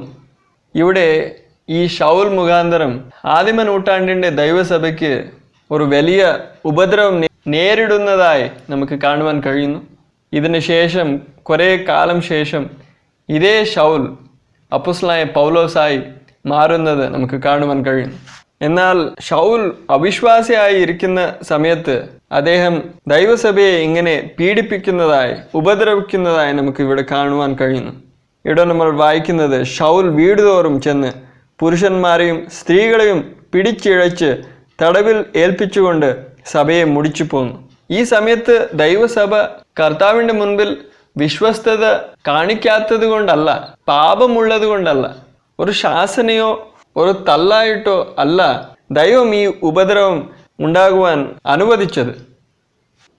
അപ്പോൾ ആദിമ നൂറ്റാണ്ടിൽ ദൈവസഭ ഈ ലോകത്തിൽ സുഖം അനുഭവിച്ചില്ല. ദൈവസഭയ്ക്ക് ഈ ലോകത്തിൽ ധനവും സുഖവും ലഭിച്ചില്ല. അവർ ഉപദ്രവിക്കപ്പെട്ടു, അവർ പീഡിപ്പിക്കപ്പെട്ടു, അവർ അനേക നഷ്ടങ്ങൾ സഹിച്ചു. എന്നാൽ ഇന്ന് നമ്മൾ പറയുന്നത് കർത്താവ് നമ്മളെ ഭൗതികമായും ശാരീരികമായും ആത്മീകമായും എല്ലാ തരത്തിലും നമ്മെ അനുഗ്രഹിക്കുമെന്ന്. എന്നാൽ ദൈവവചനം അങ്ങനെ പറയുന്നില്ല. അതുമാത്രമല്ലാതെ പുതിയ നിയമത്തിൽ ചില ഉപദേശങ്ങളെ നമ്മൾ ശ്രദ്ധിക്കുമ്പോൾ ഈ ഒരു ജഡിക ചിന്തയ്ക്ക് നേരെ വിരുദ്ധമാണ്, നേരെ മറിച്ചാണ്. കർത്താവ് നമ്മളെ ശാരീരികമായി നമുക്ക് സുഖം നൽകുമെന്ന് പറയുന്നതിൻ്റെ നേരെ മറിച്ചാണ്. അവയിൽ ചിലതിനെ നമ്മൾ ശ്രദ്ധിക്കാം. ലൂക്കോസ് എഴുതിയ സുവിശേഷം 9-ാമത്തെ അധ്യായം 23-ാമത്തെ വാക്യം നമുക്ക് വായിക്കാം. പിന്നെ അവൻ എല്ലാവരോടും പറഞ്ഞത്, ഇവിടെ കർത്താവ് യേശു ക്രിസ്തു പറയുകയാണ്, എന്നെ അനുഗമിപ്പാൻ ഒരുത്തൻ ഇച്ഛിച്ചാൽ അവൻ തന്നെത്താൻ നിഷേധിച്ച് നാൾതോറും തൻ്റെ ക്രൂശ് എടുത്തും കൊണ്ട് എന്നെ അനുഗമിക്കട്ടെ. അപ്പോൾ കർത്താവിനെ നമ്മൾ പിൻപറ്റുമ്പോൾ നമ്മൾ നമ്മെ തന്നെ നിഷേധിച്ചേ മതിയായുള്ളൂ. നമ്മുടെ സുഖത്തിനു വേണ്ടി, നമ്മുടെ ധനത്തിനു വേണ്ടി, ആരോഗ്യത്തിനു വേണ്ടി നമ്മൾ ഓടിയാൽ, അധ്വാനിച്ചാൽ കർത്താവിനെ പിൻപറ്റുവാൻ കഴിയുകയില്ല. നമ്മൾ നമ്മെ തന്നെ നിഷേധിച്ച് നാൾതോറും ക്രൂശിനെ ചുമന്നുകൊണ്ട് കർത്താവിനെ പിൻപറ്റേണം. ക്രൂശ് എന്ന് പറയുന്നത് സുഖത്തിൻ്റെ ഒരു അടയാളമല്ല, മറിച്ച് ക്രൂശ് മരണത്തിൻ്റെയും പീഡനത്തിൻ്റെയും വേദനയുടെയും കഷ്ടപ്പാടുകളുടെയും ചിഹ്നമാണ്. കർത്താവ് പറയുന്നത് നമ്മൾ നാൾതോറും നമ്മുടെ ക്രൂശിനെ ചുമന്നുകൊണ്ട് തന്നെ പിൻപറ്റേണം. അതുമാത്രമല്ലാതെ ലൂക്കോസ് എഴുതിയ സുവിശേഷം 14-ാമത്തെ അധ്യായം അതിൽ 26 മുതൽ 33 വരെ നമുക്ക് വായിക്കാം. ഇവിടെ കർത്താവ് പറയുന്നത് ശിഷ്യത്വത്തിൻ്റെ വില എന്താണ്, നമ്മൾ കർത്താവിൻ്റെ ശിഷ്യനാകണമെങ്കിൽ നമ്മൾ കൊടുക്കേണ്ട വില എന്താണ് എന്ന് നമുക്കിവിടെ വായിക്കുവാൻ കഴിയും. എൻ്റെ അടുക്കൽ വരികയും അപ്പനെയും അമ്മയെയും ഭാര്യയെയും മക്കളെയും സഹോദരന്മാരെയും സഹോദരികളെയും സ്വന്തം ജീവനെയും കൂടെ പകയ്ക്കാതിരിക്കുകയും ചെയ്യുന്നവന് എൻ്റെ ശിഷ്യനായിരിക്കാൻ കഴിയുകയില്ല. തൻ്റെ ക്രൂശ് എടുത്തുകൊണ്ട് എൻ്റെ പിന്നാലെ വരാത്തവനും എൻ്റെ ശിഷ്യനായിരിക്കാൻ കഴിയുകയില്ല. നിങ്ങളിൽ ആരെങ്കിലും ഒരു ഗോപുരം പണിവാൻ ഇച്ഛിച്ചാൽ ആദ്യം ഇരുന്ന് അത് തീർപ്പാൻ വക ഉണ്ടോ എന്ന് കണക്ക് നോക്കുന്നില്ലയോ? അല്ലെങ്കിൽ അടിസ്ഥാനം ഇട്ട ശേഷം തീർപ്പാൻ വകയില്ല എന്ന് വന്നേക്കാം. കാണുന്നവർ എല്ലാം ഈ മനുഷ്യൻ പണിവാൻ തുടങ്ങി തീർപ്പാനോ വകയില്ല എന്ന് പരിഹസിക്കുമല്ലോ. അല്ല, ഒരു രാജാവ് മറ്റൊരു രാജാവിനോട് പടയേൽപ്പാൻ പുറപ്പെടും മുൻപേ ഇരുന്ന് 20,000 വരുന്നവനോട് താൻ 10,000 എതിർപ്പാൻ മതിയോ എന്ന് ആലോചിക്കുന്നില്ലയോ? പോരാ എന്ന് വരികിൽ മറ്റവൻ ദൂരത്തിരിക്കുമ്പോൾ തന്നെ സ്ഥാനാപതികളെ അയച്ച് സമാധാനത്തിനായി അപേക്ഷിക്കുന്നു. അങ്ങനെ തന്നെ നിങ്ങളിൽ ആരെങ്കിലും തനിക്കുള്ളതൊക്കെയും വിട്ടുപിരിയുന്നില്ല എങ്കിൽ അവന് എൻ്റെ ശിഷ്യനായിരിക്കാൻ കഴിയുകയില്ല. അപ്പോൾ കർത്താവിനെ നമ്മൾ പിൻപറ്റണമെങ്കിൽ നമ്മൾ സകലത്തെയും, നമ്മുടെ കയ്യിലുള്ള സകലത്തെയും ഉപേക്ഷിച്ചേ മതിയാകുള്ളൂ. കർത്താവ് പഴയ നിയമത്തിൽ പോലെ നിങ്ങൾ എന്നെ അനുസരിച്ചാൽ ഞാൻ ഇതൊക്കെ നിങ്ങൾക്ക് തരാമെന്നല്ല, നിങ്ങൾ ഇതൊക്കെയും ഉപേക്ഷിക്കണം. നിങ്ങളുടെ കയ്യിൽ ഇപ്പോഴുള്ളത് തന്നെ ഉപേക്ഷിക്കുവാൻ നിങ്ങൾ തയ്യാറാകണം. ഇല്ലെങ്കിൽ നിങ്ങൾ എൻ്റെ ശിഷ്യന്മാരാകുവാൻ കഴിയുകയില്ല എന്ന് കർത്താവ് വ്യക്തമായി പറയുകയാണ്. അപ്പോൾ പഴയ നിയമത്തിൽ ഉണ്ടായിരുന്ന ആ വെളിപ്പാടിന് നേരെ മറിച്ചാണ് പുതിയ നിയമത്തിൽ വെളിപ്പാടും ഉപദേശങ്ങളും. അതുമാത്രമല്ലാതെ മത്തായി എഴുതിയ സുവിശേഷം 11-ാമത്തെ അധ്യായം അതിൽ 28 മുതൽ 30 വരെ നമുക്ക് വായിക്കാം. അധ്വാനിക്കുന്നവരും ഭാരം ചുമക്കുന്നവരും ആയുള്ളവരെ എല്ലാവരും എൻ്റെ അടുക്കൽ വരുവിൻ, ഞാൻ നിങ്ങളെ ആശ്വസിപ്പിക്കും. ഇങ്ങനെ കർത്താവ് പറയുമ്പോൾ നമ്മൾ സാധാരണമായി സ്വാഭാവികമായി ഇങ്ങനെ ചിന്തിക്കാൻ സാധ്യതയുണ്ട്. നമ്മുടെ ജീവിതത്തിലുള്ള പ്രശ്നങ്ങളും ഭാരങ്ങളും എല്ലാം മാറ്റി നമുക്ക് ഈ ലോകത്തിൽ സുഖപ്രദമായ ഒരു ജീവിതം, ഈ ലോകത്തിൽ സുഖം നമുക്ക് നൽകുമെന്ന് നമ്മൾ ചിന്തിച്ചു പോകാൻ സാധ്യതയുണ്ട്.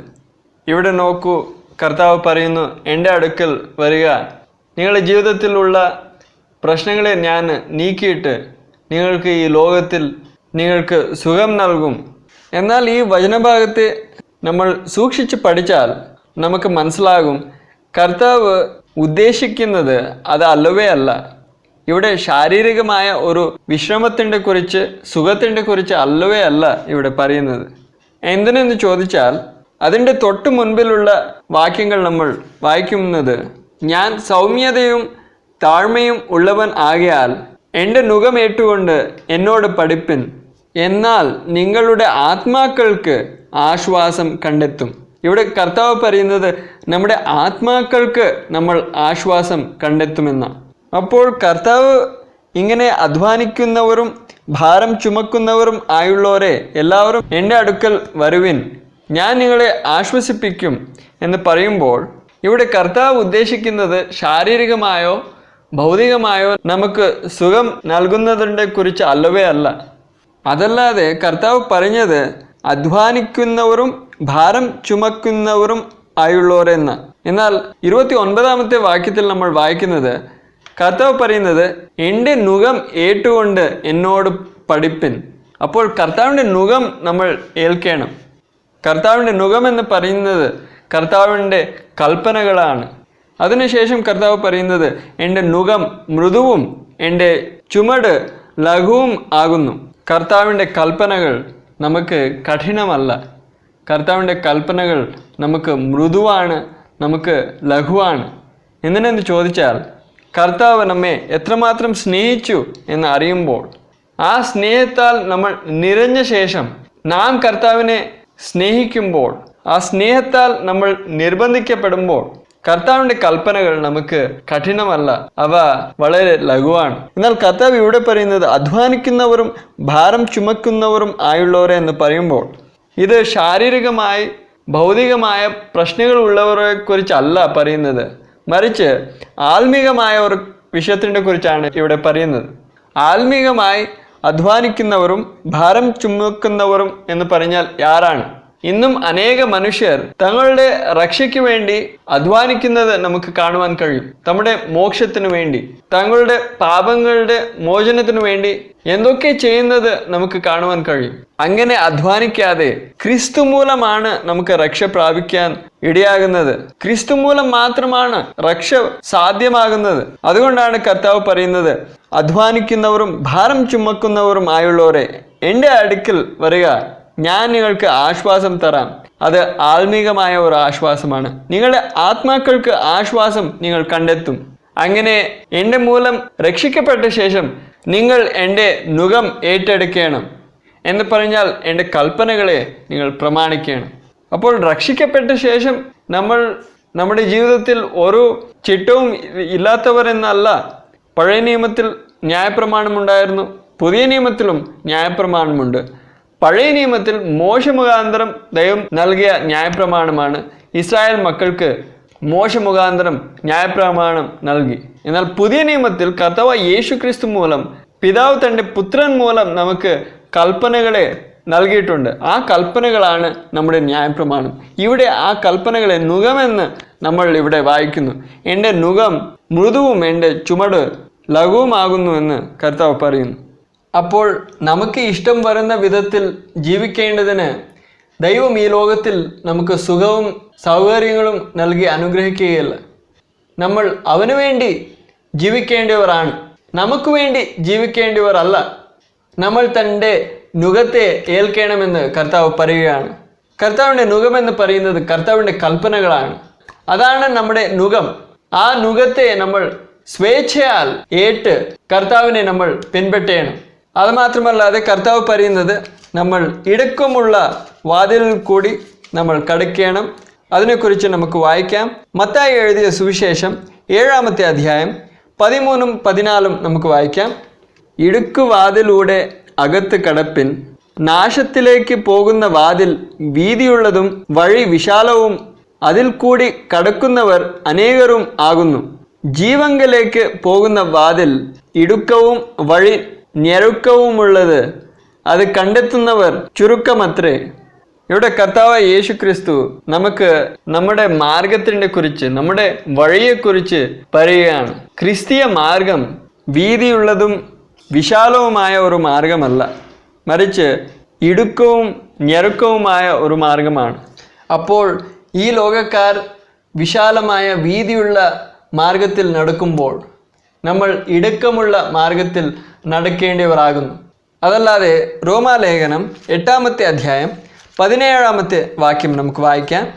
നാം മക്കൾ എങ്കിലോ അവകാശികളും ആകുന്നു, ദൈവത്തിൻ്റെ അവകാശികളും ക്രിസ്തുവിന് കൂട്ടവകാശികളും തന്നെ. നാം അവനോട് കൂടെ തേജസ്കരിക്കപ്പെടേണ്ടതിന് അവനോട് കൂടെ കഷ്ടം അനുഭവിച്ചാലത്രേ. നമ്മൾ ദൈവമക്കളാണ്. നമ്മൾ ദൈവമക്കൾ ആകുന്നതുകൊണ്ട് നമ്മൾ ദൈവത്തിൻ്റെ അവകാശികളുമാണ്, ക്രിസ്തുവിൻ്റെ കൂട്ടവകാശികളാണ്. എങ്കിലും നമ്മൾ ക്രിസ്തുവോട് കൂടെ തേജസ്കരിക്കപ്പെടണമെങ്കിൽ നമ്മൾ അവനോട് കൂടെ കഷ്ടം അനുഭവിച്ചാൽ മാത്രമേ സാധിക്കുകയുള്ളൂ എന്ന് ഇവിടെ കാണുവാൻ കഴിയുന്നു. അപ്പോൾ നമ്മൾ ക്രിസ്തുവിൻ്റെ കൂടെ തേജസ്കരിക്കപ്പെടണമെങ്കിൽ നമ്മൾ അവനോട് കൂടെ കഷ്ടവും അനുഭവിക്കേണ്ടതാകുന്നു. അതല്ലാതെ 2 തിമോത്തിയോസ് 2-ാമത്തെ അധ്യായം അതിൽ 11-12 നമുക്ക് വായിക്കാം. നാം അവനോട് കൂടെ മരിച്ചുവെങ്കിൽ കൂടെ ജീവിക്കും, സഹിക്കുന്നുവെങ്കിൽ കൂടെ വാഴും. നാം തള്ളിപ്പറയും എങ്കിൽ അവൻ നമ്മയും തള്ളിപ്പറയും. അപ്പോൾ ഇവിടെ നമ്മൾ കാണുന്നത് നാം അവനോട് കൂടെ മരിച്ചുവെങ്കിൽ കൂടെ ജീവിക്കും. ഇതൊരു ആത്മീകമായ ഒരു കാര്യമാണ്. നാം പാപത്തിനായി മരിച്ച് തൻ്റെ മരണത്തിൽ നമ്മൾ ഏകീഭവിച്ചാൽ തൻ്റെ ജീവൻ നമ്മിൽ ഉണ്ട്. നമ്മൾ രക്ഷിക്കപ്പെടുന്ന ആ സമയം നമ്മൾ പാപത്തിനു വേണ്ടി മരിക്കുന്ന ഒരു അനുഭവമാണ്. അതുമാത്രമല്ലാതെ നമ്മൾ നമ്മുടെ ജീവിതത്തിൽ കർത്താവിൻ്റെ നാമത്തിനു വേണ്ടി ഉപദ്രവം നേരിട്ടാൽ, കർത്താവിന് വേണ്ടി ജീവൻ കൊടുക്കേണ്ടിയ ഒരു ആവശ്യം വന്നാൽ, കർത്താവിനെ തള്ളിപ്പറയാതെ കർത്താവിന് വേണ്ടി മരിച്ചാൽ നമ്മൾ അവനോട് കൂടെ നമ്മൾ ജീവിക്കും. സുവിശേഷങ്ങളിലും കർത്താവ് പറയുന്നുണ്ട്, എൻ്റെ നിമിത്തം ആർക്കെങ്കിലും തങ്ങളുടെ ജീവൻ നഷ്ടമായാൽ അവർ ജീവനെ കണ്ടെത്തും. അതല്ലാതെ ദൈവവചനം പറയുന്നത് സഹിക്കുന്നു എങ്കിൽ കൂടെ വാഴും. അപ്പോൾ നമ്മൾ ദൈവമക്കൾ ആണെങ്കിലും കർത്താവോട് കൂടെ വാഴണമെങ്കിൽ നമ്മൾ കഷ്ടം സഹിച്ചേ മതിയാകുള്ളൂ. നാം അവനെ തള്ളിപ്പറഞ്ഞാൽ അവനും നമ്മെ തള്ളിപ്പറയും. അതുകൊണ്ട് നമ്മുടെ ജീവിതത്തിൽ ഏത് കഷ്ടം വന്നാലും ഏത് ഉപദ്രവം നേരിട്ടാലും നമ്മൾ കർത്താവിന് വേണ്ടി വിശ്വസ്തയോട് കൂടെ അന്ത്യം വരെ നമ്മൾ നിലനിൽക്കണം. അപ്പോൾ നമ്മുടെ ജീവിതത്തിൽ എത്ര ഉപദ്രവം ഉണ്ടായാലും എത്ര കഷ്ടതകൾ വന്നാലും കർത്താവിനെ തള്ളിപ്പറയാതെ അന്ത്യത്തോളവും നമ്മൾ അവന് വേണ്ടി വിശ്വസ്തരായി നിന്നാൽ മാത്രമേ അവൻ്റെ മുൻപിൽ നിന്ന് പ്രതിഫലങ്ങൾ വാങ്ങുവാൻ കഴിയുകയുള്ളൂ. നമ്മൾ അവനെ തള്ളിപ്പറഞ്ഞാൽ അവനും ഞങ്ങളെ തള്ളിപ്പറയും. എന്നാൽ നമ്മൾ നമ്മുടെ ജീവിതത്തിൽ അവന് വേണ്ടി കഷ്ടം അനുഭവിച്ചാൽ അവൻ്റെ കൂടെ നാം വാഴുവാനും ഇടയാകും. എന്നാൽ ഈ ലോകത്തിൽ നമ്മൾ ജീവിക്കുമ്പോൾ നമ്മൾ നമുക്ക് വേണ്ടി ജീവിക്കരുത്, അവന് വേണ്ടി ജീവിക്കണം. അതിനെക്കുറിച്ച് 2 കൊരിന്ത്യർ 5-ാമത്തെ അധ്യായം 14-15 വാക്യങ്ങളിൽ നമുക്ക് വായിക്കുവാൻ കഴിയും. ക്രിസ്തുവിൻ്റെ സ്നേഹം ഞങ്ങളെ നിർബന്ധിക്കുന്നു, എല്ലാവർക്കും വേണ്ടി ഒരുവൻ മരിച്ചിരിക്കെ എല്ലാവരും മരിച്ചു എന്നും ജീവിക്കുന്നവർ ഇനി തങ്ങൾക്കായിട്ടല്ല തങ്ങൾക്ക് വേണ്ടി മരിച്ച് ഉയർത്തവനായിട്ട് തന്നെ ജീവിക്കേണ്ടതിന് അവൻ എല്ലാവർക്കും വേണ്ടി മരിച്ചു എന്നും ഞങ്ങൾ നിർണയിച്ചിരിക്കുന്നു. നമ്മുടെ കർത്താവായ യേശു ക്രിസ്തു നമുക്ക് വേണ്ടി എന്തുകൊണ്ടാണ് മരിച്ചത്? നമുക്ക് ഈ ലോകത്തിൽ സുഖമായ ഒരു ജീവിതം നൽകുവാനല്ല, നമുക്ക് വേണ്ടി തന്നെ ജീവിക്കാനല്ല കർത്താവ് നമുക്ക് വേണ്ടി മരിച്ചത്. മരിച്ച് തനിക്ക് വേണ്ടി ജീവിക്കാനാണ്. നമ്മൾ കർത്താവിന് വേണ്ടി ജീവിക്കാനാണ് കർത്താവ് നമുക്ക് വേണ്ടി ബലിയായത്. ഇന്ന് അനേകർ പറയുന്നുണ്ട്, കർത്താവ് നമുക്ക് വേണ്ടി കഷ്ടം അനുഭവിച്ചത് എന്തിനെന്ന് ചോദിച്ചാൽ ഈ ലോകത്തിൽ നമ്മൾ യാതൊരു കഷ്ടവും അനുഭവിക്കാതെ സുഖം അനുഭവിക്കണം, അതുകൊണ്ടാണ് കർത്താവ് നമുക്ക് വേണ്ടി ബലിയായത്. എന്നാൽ ദൈവവചനം പറയുന്നത് കർത്താവ് നമുക്ക് വേണ്ടി മരിച്ചത് നമ്മൾ നമ്മുടെ സുഖം, നമ്മുടെ ആഗ്രഹങ്ങൾ, നമ്മുടെ ഇച്ഛകൾക്ക് വേണ്ടി അല്ല ജീവിക്കേണ്ടത്. നമ്മൾ കർത്താവിന് വേണ്ടി ജീവിക്കണം. ആ ഉദ്ദേശം വെച്ചിട്ടാണ് കർത്താവ് നമുക്ക് വേണ്ടി ബലിയായത്. അപ്പോൾ ക്രിസ്തു നമുക്ക് വേണ്ടി മരിച്ചത് നമുക്ക് വേണ്ടി തന്നെ ജീവിക്കാനല്ല, നമ്മൾ അവന് വേണ്ടി ജീവിക്കണം. ആ ഉദ്ദേശം വെച്ചിട്ടാണ് താൻ നമുക്ക് വേണ്ടി മരിച്ചത്. ഈ ഉപദേശങ്ങൾ ഒക്കെയും നമ്മൾ കണ്ടത് പുതിയ നിയമ സഭയ്ക്ക് വേണ്ടി നൽകപ്പെട്ട ഉപദേശങ്ങളാണ്. ആദിമ നൂറ്റാണ്ട് മുതൽ അവസാനത്തെ നൂറ്റാണ്ട് വരെ, കർത്താവിൻ്റെ വരവ് വരെ ഉള്ള എല്ലാ ദൈവമക്കൾക്കും സാർവത്രിക സഭയ്ക്ക് നൽകപ്പെട്ട ഉപദേശങ്ങളാണ്. കർത്താവിൻ്റെ മുൻപിൽ സഭ ഒന്നാണ്. ഓരോ നൂറ്റാണ്ടിലും ഓരോ കാലത്തിലും സഭയുടെ ഉപദേശം മാറുന്നില്ല. പുതിയ നിയമ സഭയ്ക്ക് വേണ്ടി കർത്താവ് ആദിമ നൂറ്റാണ്ടിൽ തൻ്റെ അപ്പോസ്തലന്മാരുടെ മൂലം ഉപദേശങ്ങൾ നൽകി. ആ ഉപദേശങ്ങൾ ആദിമ നൂറ്റാണ്ട് മുതൽ അവസാനത്തെ നാഴിക വരെ ഒന്ന് തന്നെയാണ്. എന്തിനെന്ന് ചോദിച്ചാൽ സഭ എന്ന് പറയുന്നത് ഒന്നാണ്. അതിനെക്കുറിച്ച് ഒരു വാക്യം വായിക്കാം. എഫേസ്യ ലേഖനം 2-ാമത്തെ അധ്യായം 20 മുതൽ 22 വരെ നമുക്ക് വായിക്കാം. ഇവിടെ നമ്മൾ ദൈവസഭയെ ഒരു കെട്ടിടമായി ചിത്രീകരിക്കപ്പെട്ടതായി നമുക്ക് കാണുവാൻ കഴിയും. ദൈവസഭ ദൈവത്തിൻ്റെ ആലയമാകുന്നു. ആ ആലയത്തിൻ്റെ പണിയെക്കുറിച്ച് ഇവിടെ എഴുതിയിരിക്കുകയാണ്. ക്രിസ്തു യേശു തന്നെ മൂലക്കല്ലായിരിക്കെ നിങ്ങളെ അപ്പോസ്തലന്മാരും പ്രവാചകന്മാരും എന്ന അടിസ്ഥാനത്തിന്മേൽ പണിതിരിക്കുന്നു. അവനിൽ കെട്ടിടം മുഴുവനും യുക്തമായി ചേർന്ന് കർത്താവിൽ വിശുദ്ധ മന്ദിരമായി വളരുന്നു. അവനിൽ നിങ്ങളെയും ദൈവത്തിൻ്റെ നിവാസമാകേണ്ടതിന് ആത്മാവിനാൽ ഒന്നിച്ച് പണിതു വരുന്നു. ഇവിടെ പുതിയ നിയമത്തിൻ്റെ ദൈവസഭയെ ഒരു കെട്ടിടമായി, ദേവാലയമായി ചിത്രീകരിച്ചിരിക്കുകയാണ്. ഈ ആത്മീകമായ കെട്ടിടത്തിൽ മൂലക്കല്ല് ക്രിസ്തു യേശുവാണ്.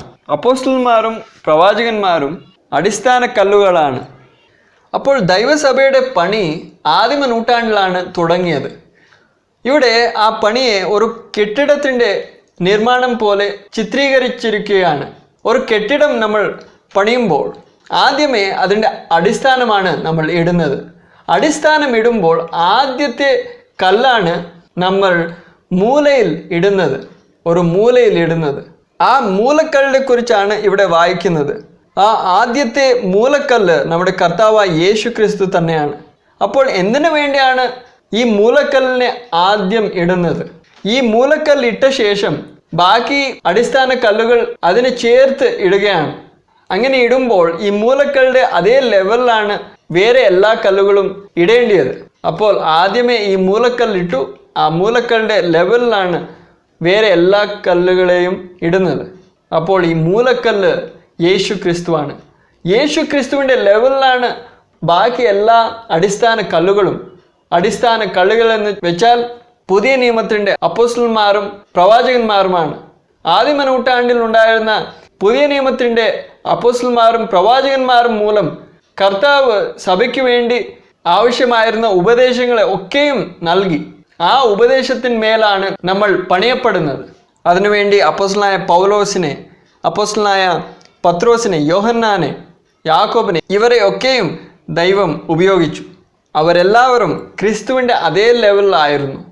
അവരെല്ലാവരെയും കർത്താവ് ക്രിസ്തുവിൻ്റെ അതേ ലെവലിലാണ് ഇട്ടതും പണിതതും. ആ അടിസ്ഥാനത്തിൻ്റെ മുകളിലാണ് ദൈവം തൻ്റെ പുതിയ നിയമത്തിൻ്റെ സഭയെ പണിയുവാൻ തുടങ്ങിയത്. ആദിമ നൂറ്റാണ്ട് മുതൽ ഇന്ന് വരെ ആ പണി തുടരുകയാണ്. അതുകൊണ്ട് നാം എല്ലാവരും സഭയുടെ മൂലക്കല്ലായ കർത്താവായ യേശു ക്രിസ്തുവിൻ്റെ അതേ ലെവലിലേക്ക് വരേണ്ടിയവരാണ്. അതുകൊണ്ടാണ് പുതിയ നിയമത്തിൽ പലയിടത്തും നമ്മൾ കാണുന്നത്, നമ്മൾ ക്രിസ്തുവിൻ്റെ പോലെ ആകണം, നമ്മുടെ സ്വഭാവം ക്രിസ്തുവിൻ്റെ സ്വഭാവം പോലെ ആയിത്തീരണം. ദൈവസഭയായ ദേവാലയം, ആ കെട്ടിടത്തിൽ ഉള്ള എല്ലാ കല്ലുകളും ഒരേ ലെവലിലായിരിക്കണം.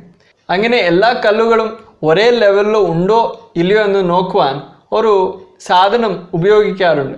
അതിനെ തൂക്കുകെട്ട് എന്ന് പറയാറുണ്ട്. അതിനെക്കുറിച്ച് നമുക്ക് സെക്കറിയ പ്രവാചകന്റെ പുസ്തകത്തിൽ നമുക്ക് കാണുവാൻ കഴിയും. സെക്കറിയാവിൻ്റെ പുസ്തകം 4-ാമത്തെ അധ്യായം 10-ാമത്തെ വാക്യം നമുക്ക് വായിക്കാം. അല്പകാര്യങ്ങളുടെ ദിവസത്തെ ആർ തുച്ഛീകരിക്കുന്നു? സർവഭൂമിയിലും ഊടാടിച്ചെല്ലുന്ന യഹോവയുടെ ഈ 7 കണ്ണ് സെരുബ്ബാബേലിന്റെ കയ്യിലുള്ള തൂക്കുകെട്ട് കണ്ട് സന്തോഷിക്കുന്നു. ഇവിടെ നമ്മൾ വായിക്കുന്ന സന്ദർഭം, യെരൂശലേം പട്ടണത്തിൽ ദൈവം സെരുബ്ബാബേലിനെ ഉപയോഗിച്ച് ദേവാലയം പണിയുകയാണ്.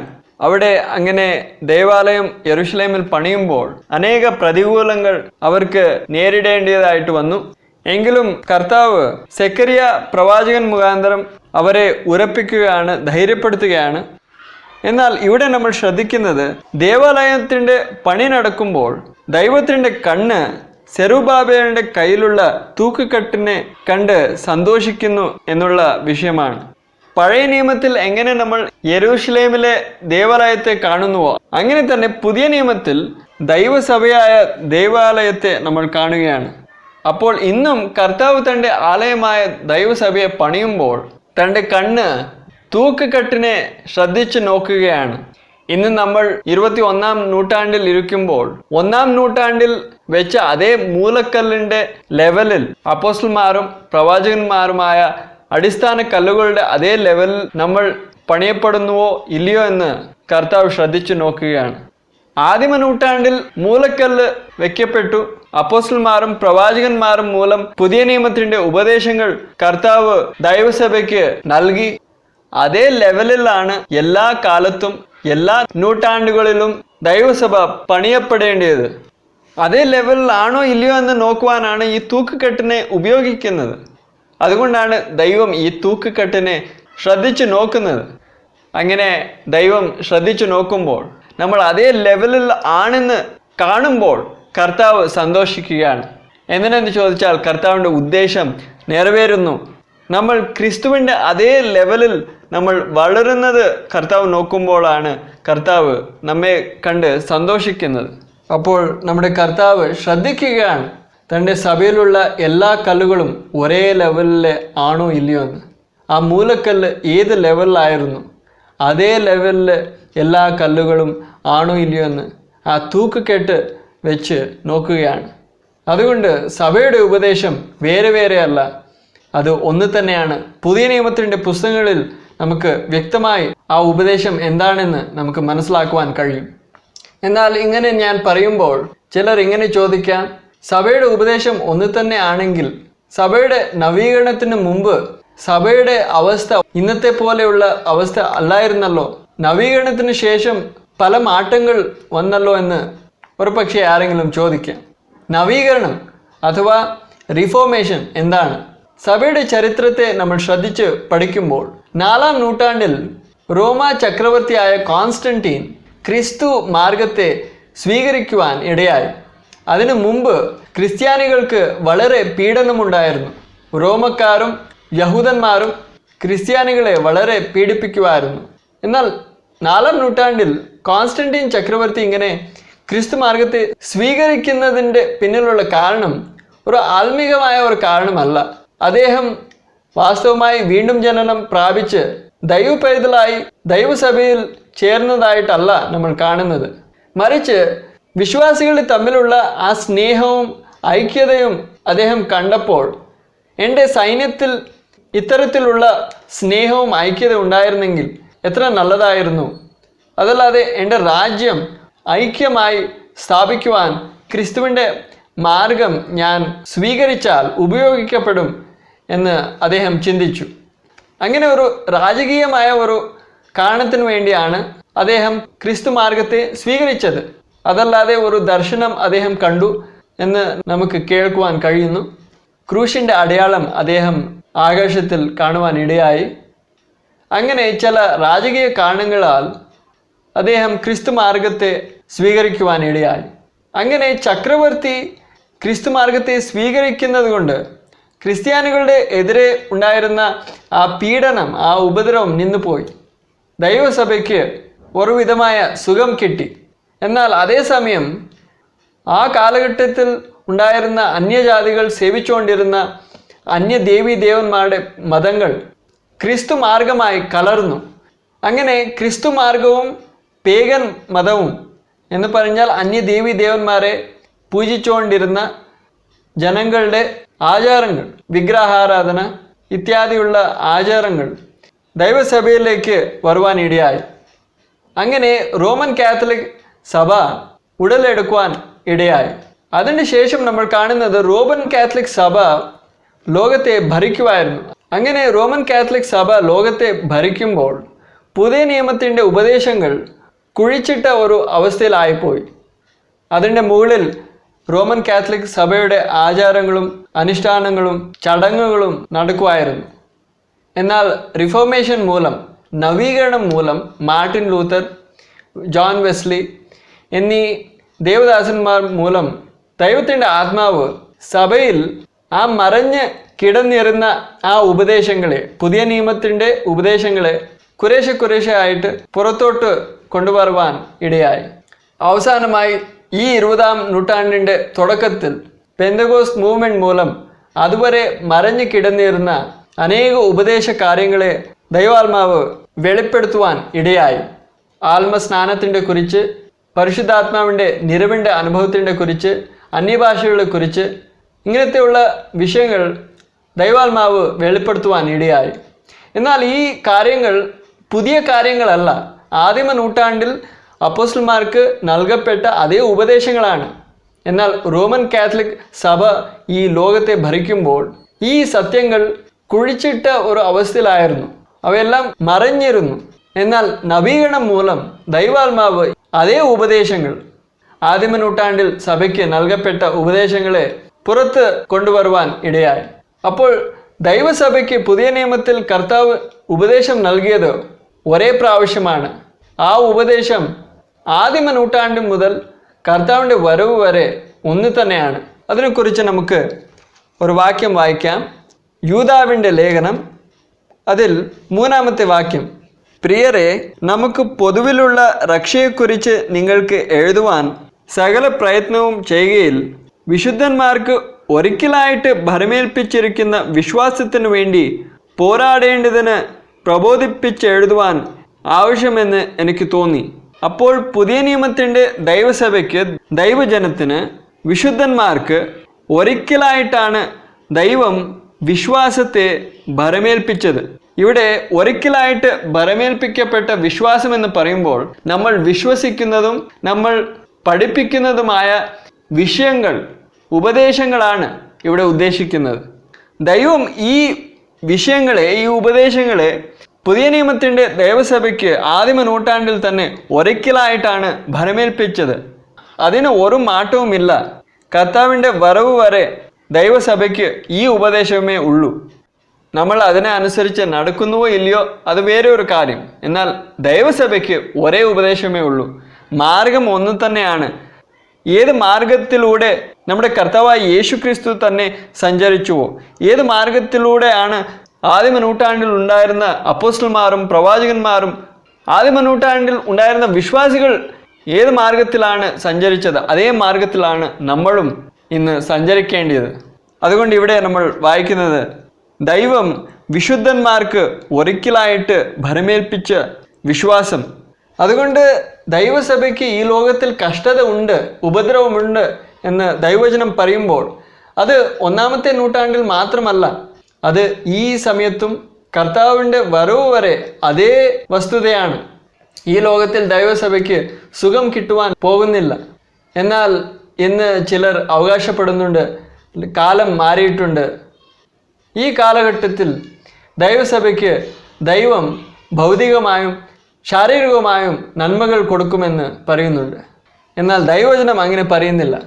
മറ്റു ചിലർ ഇങ്ങനെയും അവകാശപ്പെടുന്നുണ്ട്, ക്രിസ്തീയ ജീവിതത്തിൽ തുടക്കത്തിൽ കഷ്ടങ്ങളുണ്ട്, എന്നാൽ ക്രമേണ കുറേ കാലത്തിന് ശേഷം ദൈവം നമ്മുടെ അനുസരണത്തിനെ കണ്ട്, ദൈവം നമ്മുടെ വിശ്വസ്തതയെ കണ്ട് നമ്മെ അനുഗ്രഹിക്കും.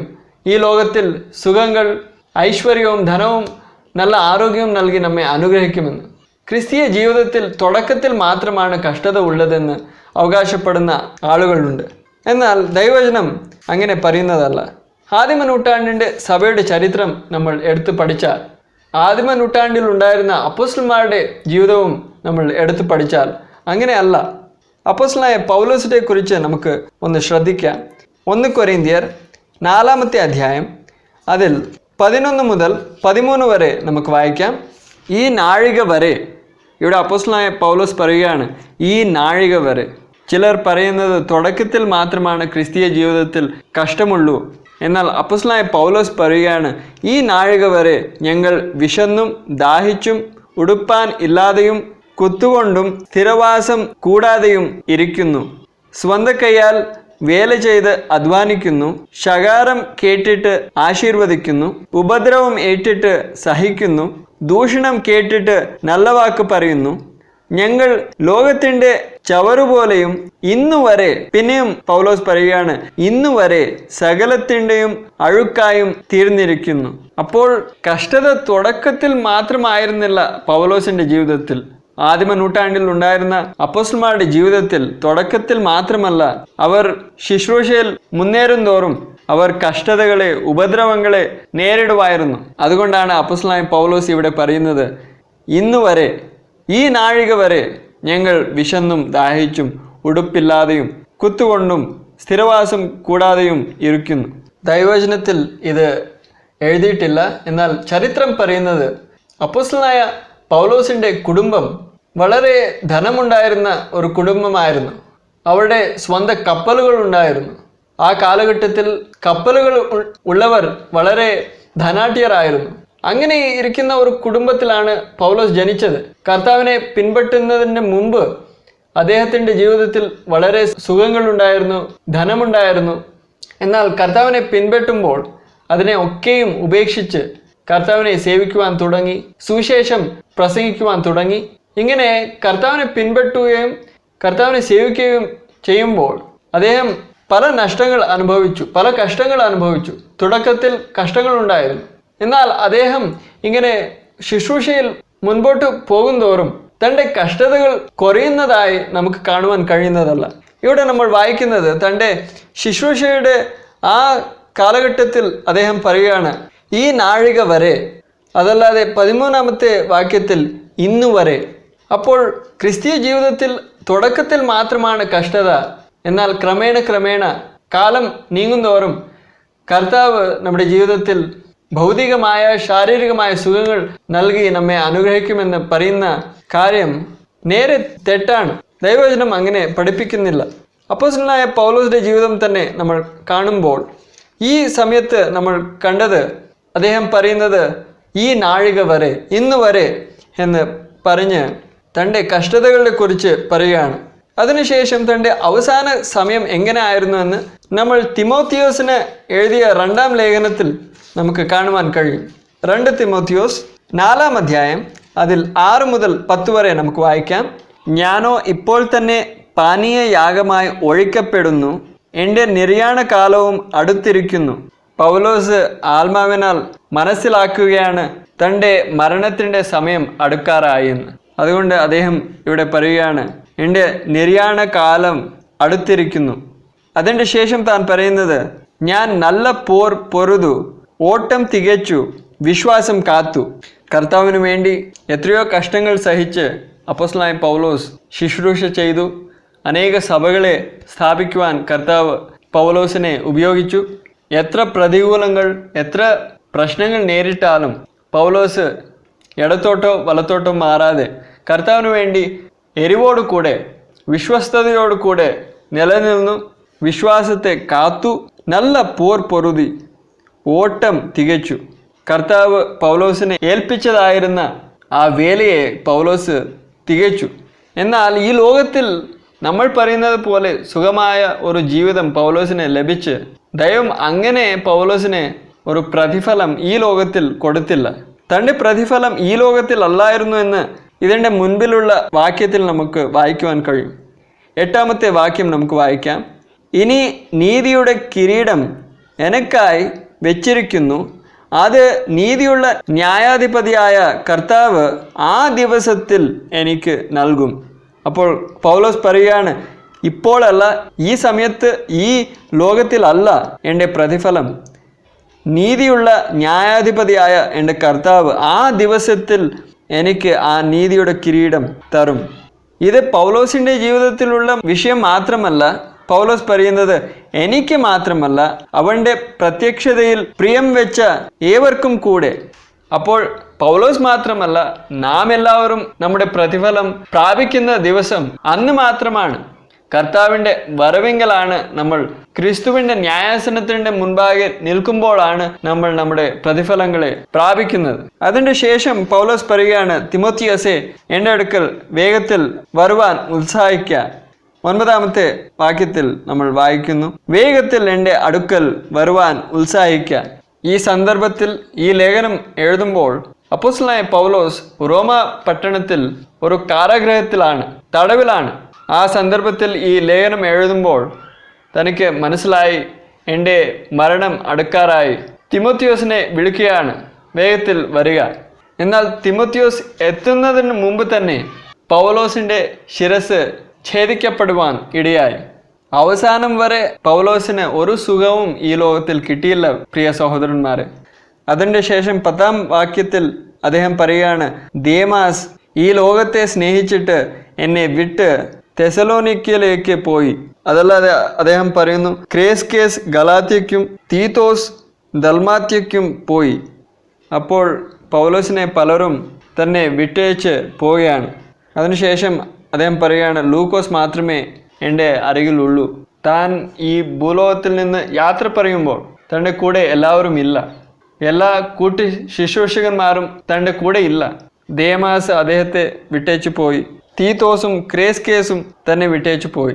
എന്നാൽ ഇന്ന് നമ്മൾ പറയുന്നത് തുടക്കത്തിൽ മാത്രമാണ് കഷ്ടത. കാലം പോകുന്തോറും കർത്താവ് നമ്മളെ അനുഗ്രഹിക്കും, നമുക്ക് ഈ ലോകത്തിൽ സുഖവും ധനവും നൽകുമെന്ന്. എന്നാൽ പൗലോസിൻ്റെ അവസാന നാഴികയിലുള്ള അവസ്ഥയെ നമ്മൾ കാണുമ്പോൾ തൻ്റെ ജീവിതത്തിൽ ക്രിസ്തുവിൻ്റെ പിന്നാലെ ഇറങ്ങിത്തിരിക്കുന്നതിൻ്റെ മുൻപ് എത്ര ധനമുണ്ടായിരുന്നു, ഐശ്വര്യമുണ്ടായിരുന്നു, അതെല്ലാം ത്യജിച്ച് വന്ന ശേഷം ഇപ്പോൾ അവസാനം അദ്ദേഹം തടവിലാണ്. തിമോത്തിയോസിന് ഈ ലേഖനം എഴുതുമ്പോൾ തൻ്റെ കയ്യിൽ ആ സമയത്ത് എന്തുണ്ടായിരുന്നെന്ന് നമുക്ക് ഒരു സൂചന കിട്ടുകയാണ്. 13-ാമത്തെ വാക്യം നമുക്ക് വായിക്കാം. ഞാൻ ത്രോവാസിൽ കർപ്പോസിൻ്റെ പക്കൽ വെച്ചേച്ചു പോന്ന പുതപ്പും പുസ്തകങ്ങളും വിശേഷാൽ ചർമ്മലിഖിതങ്ങളും നീ വരുമ്പോൾ കൊണ്ടുവരിക. അപ്പോൾ അവസാനം അപ്പോസ്തലനായ പൗലോസിന്റെ കയ്യിൽ ഉണ്ടായിരുന്നത് ഒരു പൊതുപ്പ്, ചില പുസ്തകങ്ങൾ, ചില ചർമ്മലിഖിതങ്ങൾ. കൂടുതൽ സമ്പത്തായി പറയുവാൻ ഒന്നുമില്ലായിരുന്നു പൗലോസിന്. അപ്പോൾ പൗലോസ് കർത്താവിന് വേണ്ടി എത്രയൊക്കെ അധ്വാനിച്ചു, എത്ര വിശ്വസ്തയോടു കൂടി കർത്താവിന് വേണ്ടി എരിവുള്ളവനായി കർത്താവിന് വേണ്ടി പ്രവർത്തിച്ചു. അനേക സഭകളെ ഏഷ്യയിലും യൂറോപ്പിലും സ്ഥാപിച്ചു. കർത്താവ് അദ്ദേഹത്തെ പുതിയ നിയമത്തിൻ്റെ പല പുസ്തകങ്ങളെയും എഴുതുവാൻ ഉപയോഗിച്ചതാണ്. എന്നിട്ടും അദ്ദേഹത്തിന് കിട്ടിയ പ്രതിഫലം എന്ന് പറഞ്ഞാൽ, ഈ ലോകത്തിൽ അദ്ദേഹത്തിന് കിട്ടിയ അനുഭവം നമ്മൾ ഇന്ന് പറയുന്നത് പോലെ ശാരീരികമായും ഭൗതികമായുമുള്ള നന്മയല്ല. അപ്പോൾ പഴയ നിയമവും പുതിയ നിയമവും രണ്ടും പാരലലായിട്ട് നമ്മൾ വെച്ച് പഠിക്കുമ്പോൾ, പഴയ നിയമത്തിൽ ഇസ്രായേൽ മക്കൾക്ക് ഇങ്ങനെ വാഗ്ദത്തം ചെയ്തു. ദൈവം പറഞ്ഞത്, നിങ്ങൾ എൻ്റെ കൽപ്പനകളെ അനുസരിച്ചാൽ ഞാൻ നിങ്ങളെ ശാരീരികമായി ഭൗതികമായി സുഖങ്ങൾ നൽകി നിങ്ങളെ അനുഗ്രഹിക്കും. എന്നാൽ പുതിയ നിയമത്തിൽ നമ്മൾ കാണുന്നത്, അങ്ങനെ ദൈവത്തിനു വേണ്ടി എരിവോടു കൂടെ വിശ്വസ്തരായി നടന്ന ഭക്തന്മാർക്ക്, അപ്പോസ്തലന്മാർക്ക് കിട്ടിയത് എന്താണ്? ദൈവസഭയ്ക്ക് കിട്ടിയത് എന്താണ്? ഇസ്രായേൽ മക്കൾക്ക് പഴയ നിയമ കാലഘട്ടത്തിൽ കനാൻ ദേശത്തിൽ ഭൗതികമായ ശാരീരികമായ സുഖങ്ങൾ ലഭിച്ചു. എന്നാൽ പുതിയ നിയമത്തിൽ ആദിമ നൂറ്റാണ്ടിൽ ഉണ്ടായിരുന്ന വിശ്വസ്തരായ ദൈവമക്കൾക്ക് ലഭിച്ചത് ഈ ലോകത്തിൽ സുഖമോ ഈ ലോകത്തിലുള്ള ധനമോ വെള്ളിയോ പൊന്നോ അല്ല. അവർക്ക് അനേക ഉപദ്രവങ്ങൾ നേരിടേണ്ടതായിട്ട് വന്നു. അനേക കഷ്ടങ്ങളിൽ കൂടി അവർ കടക്കേണ്ടതായിട്ട് വന്നു. ഇങ്ങനെ ഇരിക്കുമ്പോൾ നമ്മൾ പഴയ നിയമത്തിൻ്റെ ചില കാര്യങ്ങൾ എടുത്ത് കർത്താവ് നമ്മളെ അനുഗ്രഹിക്കും. കർത്താവ് നമ്മുടെ അനുസരണത്തിന് വേണ്ടി ഈ ഭൗതിക സുഖങ്ങൾ നമുക്ക് കൊടുത്ത് അനുഗ്രഹിക്കുമെന്ന് പറയുന്നത് എത്ര ഭോഷത്വമാണ്, എത്ര തെറ്റാണ്. അങ്ങനെ ഒരു പക്ഷേ ദൈവം നമ്മെ ശാരീരികമായും ഭൗതികമായും അനുഗ്രഹിച്ച് നമുക്ക് അങ്ങനത്തെ ഒരു പ്രതിഫലം കൊടുത്താൽ ദൈവം ചെയ്യുന്നത് അന്യായമല്ലേ? തൻ്റെ അപ്പോസ്തലന്മാർക്ക് ആദിമ നൂറ്റാണ്ടിൽ അങ്ങനെയല്ലല്ലോ പ്രതിഫലം കൊടുത്തത്. എന്നാൽ നമ്മൾ ഇങ്ങനെ എന്തുകൊണ്ടാണ് ചിന്തിക്കുന്നത്? നമ്മൾ പഴയ നിയമത്തിൻ്റെ കാര്യങ്ങളെ തെറ്റായിട്ട് ഗ്രഹിക്കുകയാണ്. നമുക്ക് ഇഷ്ടമുള്ള കാര്യങ്ങളെ എടുക്കും, നമുക്ക് ബാക്കി ഇഷ്ടമല്ലാത്തതിനെ വിട്ടുകളയുകയാണ്. പഴയ നിയമത്തിൽ പരിച്ഛേദനയുണ്ട്, നമ്മൾ പരിച്ഛേദന ഏൽക്കുന്നില്ല, കഴിപ്പിക്കുന്നില്ല. പഴയ നിയമത്തിൽ മൃഗങ്ങളുടെ യാഗങ്ങളുണ്ട്, അങ്ങനത്തെ മൃഗങ്ങളുടെ യാഗങ്ങൾ നമ്മൾ അർപ്പിക്കുന്നില്ല. നമ്മൾ പറയും ക്രിസ്തുവിൻ്റെ യാഗം നമുക്ക് വേണ്ടി അവസാന യാഗമായിരുന്നു, നമുക്ക് ഇനി യാഗങ്ങളുടെ ആവശ്യമില്ല. അങ്ങനെ തന്നെയാണ് പഴയ നിയമത്തിൻ്റെ എത്രയോ കാര്യങ്ങൾ പുതിയ നിയമത്തിൽ മാറിയത്. അതിനെ മനസ്സിലാക്കാതെ ചില കാര്യങ്ങൾ, നമുക്ക് ഇഷ്ടമാകുന്ന കാര്യങ്ങൾ നമ്മൾ എടുത്ത് ശാരീരികമായി ഭൗതികമായി വ്യാഖ്യാനിച്ച് അതിനെ നമ്മൾ തെറ്റായിട്ട് മനസ്സിലാക്കുകയാണ്. എന്നാൽ ദൈവവചനത്തിൽ ചിലതിനെ ഇഷ്ടമായതിനെ എടുത്ത് ബാക്കിയെല്ലാം കളയുന്നത് അത് ശരിയല്ല.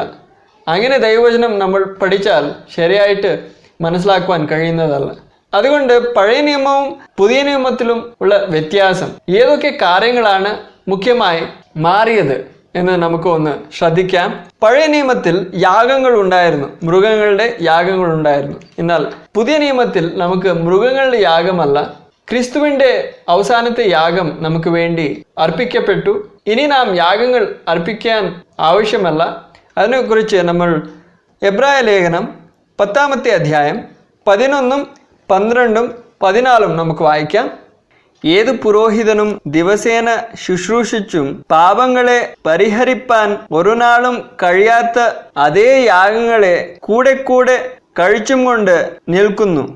യേശുവോ പാപങ്ങൾക്കു വേണ്ടി ഏകയാഗം കഴിച്ചിട്ട് എന്നേക്കും ദൈവത്തിൻ്റെ വലത്തുഭാഗത്ത് ഇരുന്നു കൊണ്ട്. അപ്പോൾ പഴയ നിയമത്തിൽ അനേക യാഗങ്ങൾ ഉണ്ടായിരുന്നു. ആ യാഗങ്ങൾ മൂലം പാപങ്ങൾ പരിഹരിക്കപ്പെടുമായിരുന്നില്ല. എന്നാൽ പുതിയ നിയമത്തിൽ കർത്താവായ യേശു ക്രിസ്തു തന്നെ യാഗമായി അർപ്പിച്ചത് ഒരിക്കലാണ്. അതിനുശേഷം താൻ പിതാവിൻ്റെ വലത്തുഭാഗത്ത് ഇരിക്കുകയാണ്. അതിൻ്റെ ശേഷം നമ്മൾ 14-ാമത്തെ വാക്യം നമുക്ക് വായിക്കാം. ഏകയാഗത്താൽ അവൻ വിശുദ്ധീകരിക്കപ്പെടുന്നവർക്ക് സദാകാലത്തേക്കും സൽഗുണപൂർത്തി വരുത്തിയിരിക്കുന്നു. അപ്പോൾ പുതിയ നിയമത്തിൽ കർത്താവായ യേശു ക്രിസ്തു ഒരേ യാഗത്തിൽ കൂടി നമുക്ക് വേണ്ടി സൽഗുണപൂർത്തി വരുത്തിയിരിക്കുകയാണ്. അതല്ലാതെ പഴയ നിയമത്തിൽ ശാരീരികമായ ബാഹ്യമായ ചടങ്ങുകൾ ഇല്ലെങ്കിൽ അനുഷ്ഠാനങ്ങൾ, ആചാരങ്ങൾ ഉണ്ടായിരുന്നു. ആ ആചാരങ്ങൾ ഇപ്പോൾ പുതിയ നിയമസഭയ്ക്ക് ഇല്ല. അതിനെക്കുറിച്ച് നമുക്ക് എബ്രായ ലേഖനം 9-ാമത്തെ അധ്യായം 10-ാമത്തെ വാക്യത്തിൽ നമുക്ക് കാണുവാൻ കഴിയും. അവ ഭക്ഷ്യങ്ങൾ, പാനീയങ്ങൾ, വിവിധ സ്നാനങ്ങൾ എന്നിവയോട് കൂടെ ഗുണീകരണ കാലത്തോളം ചുമത്തിയിരുന്ന ജഡിക നിയമങ്ങളത്രേ. അപ്പോൾ പഴയ നിയമത്തിൽ പല ജഡിക നിയമങ്ങൾ ഉണ്ടായിരുന്നു.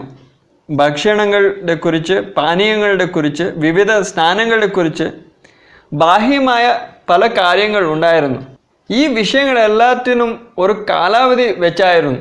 ഇവിടെ നമ്മൾ വായിക്കുന്നത് അവയെല്ലാം ഗുണീകരണ കാലത്തോളം ചുമത്തിരുന്നു. ഗുണീകരണ കാലം എന്ന് പറഞ്ഞാൽ പുതിയ നിയമത്തിൻ്റെ കാലഘട്ടം തുടങ്ങുമ്പോൾ പഴയ നിയമത്തിൽ ഉണ്ടായിരുന്ന പല കാര്യങ്ങൾ മാറുകയാണ്, അവയ്ക്ക് വ്യത്യാസം ഉണ്ടാവുകയാണ്. ഇംഗ്ലീഷ് ബൈബിളിലാണെങ്കിൽ ഇതിനെ റിഫോർമേഷൻ എന്ന് തന്നെയാണ് എഴുതിയിരിക്കുന്നത്. അപ്പോൾ നമ്മൾ പുതിയ നിയമത്തിൻ്റെ കാലഘട്ടത്തിൽ വരുമ്പോൾ ഒരു റിഫോർമേഷൻ നടക്കുകയാണ്.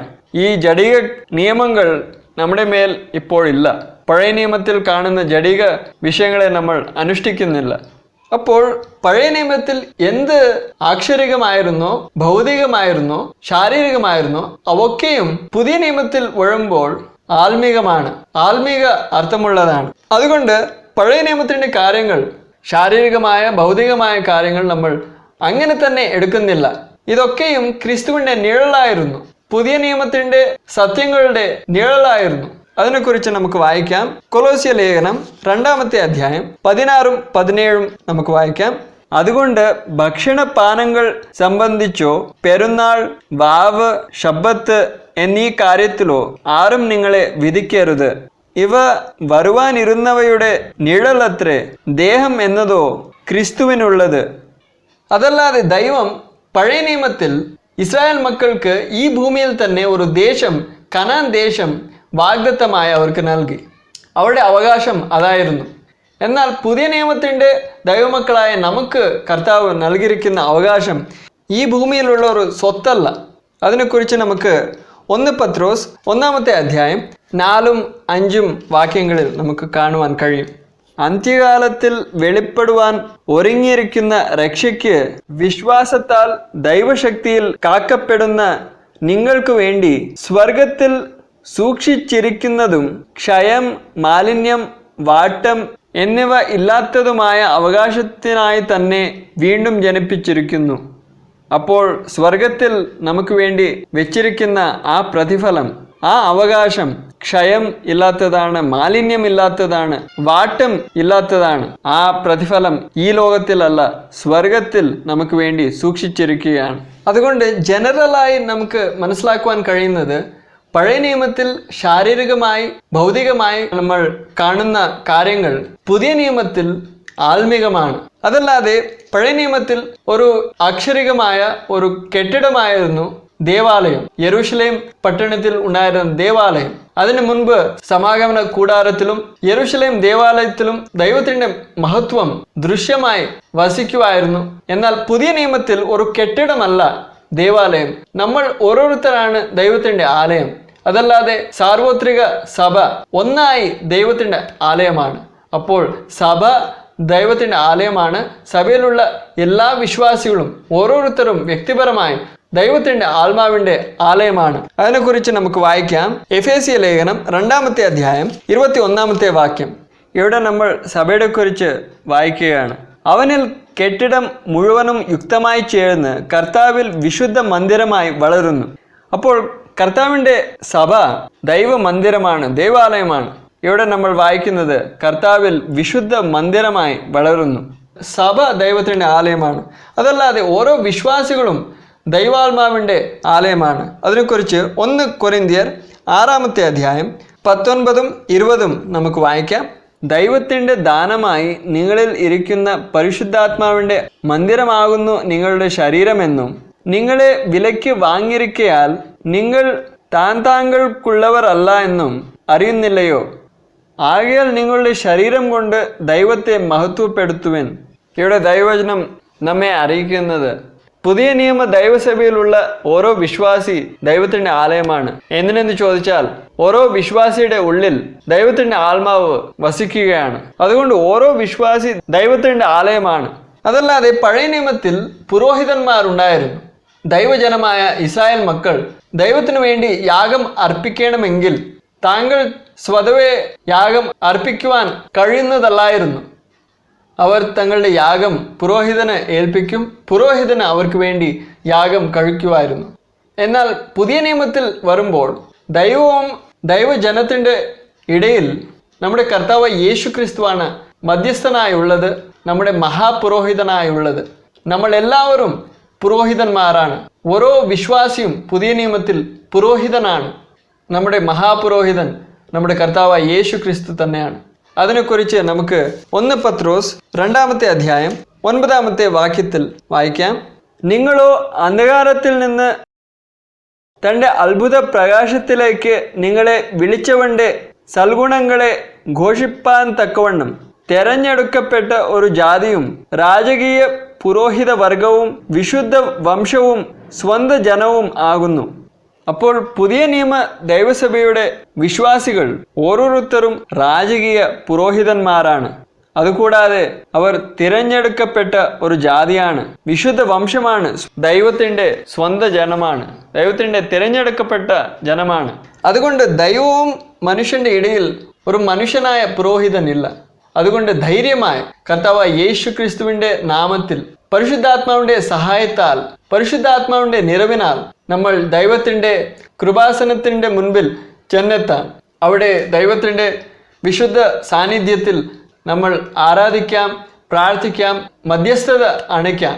അപ്പോൾ ഇങ്ങനെ ഇത്ര വ്യത്യാസങ്ങൾ പഴയ നിയമത്തിൽ നിന്ന് പുതിയ നിയമത്തിൽ വരുമ്പോൾ നമുക്ക് കാണുവാൻ കഴിയുന്നു.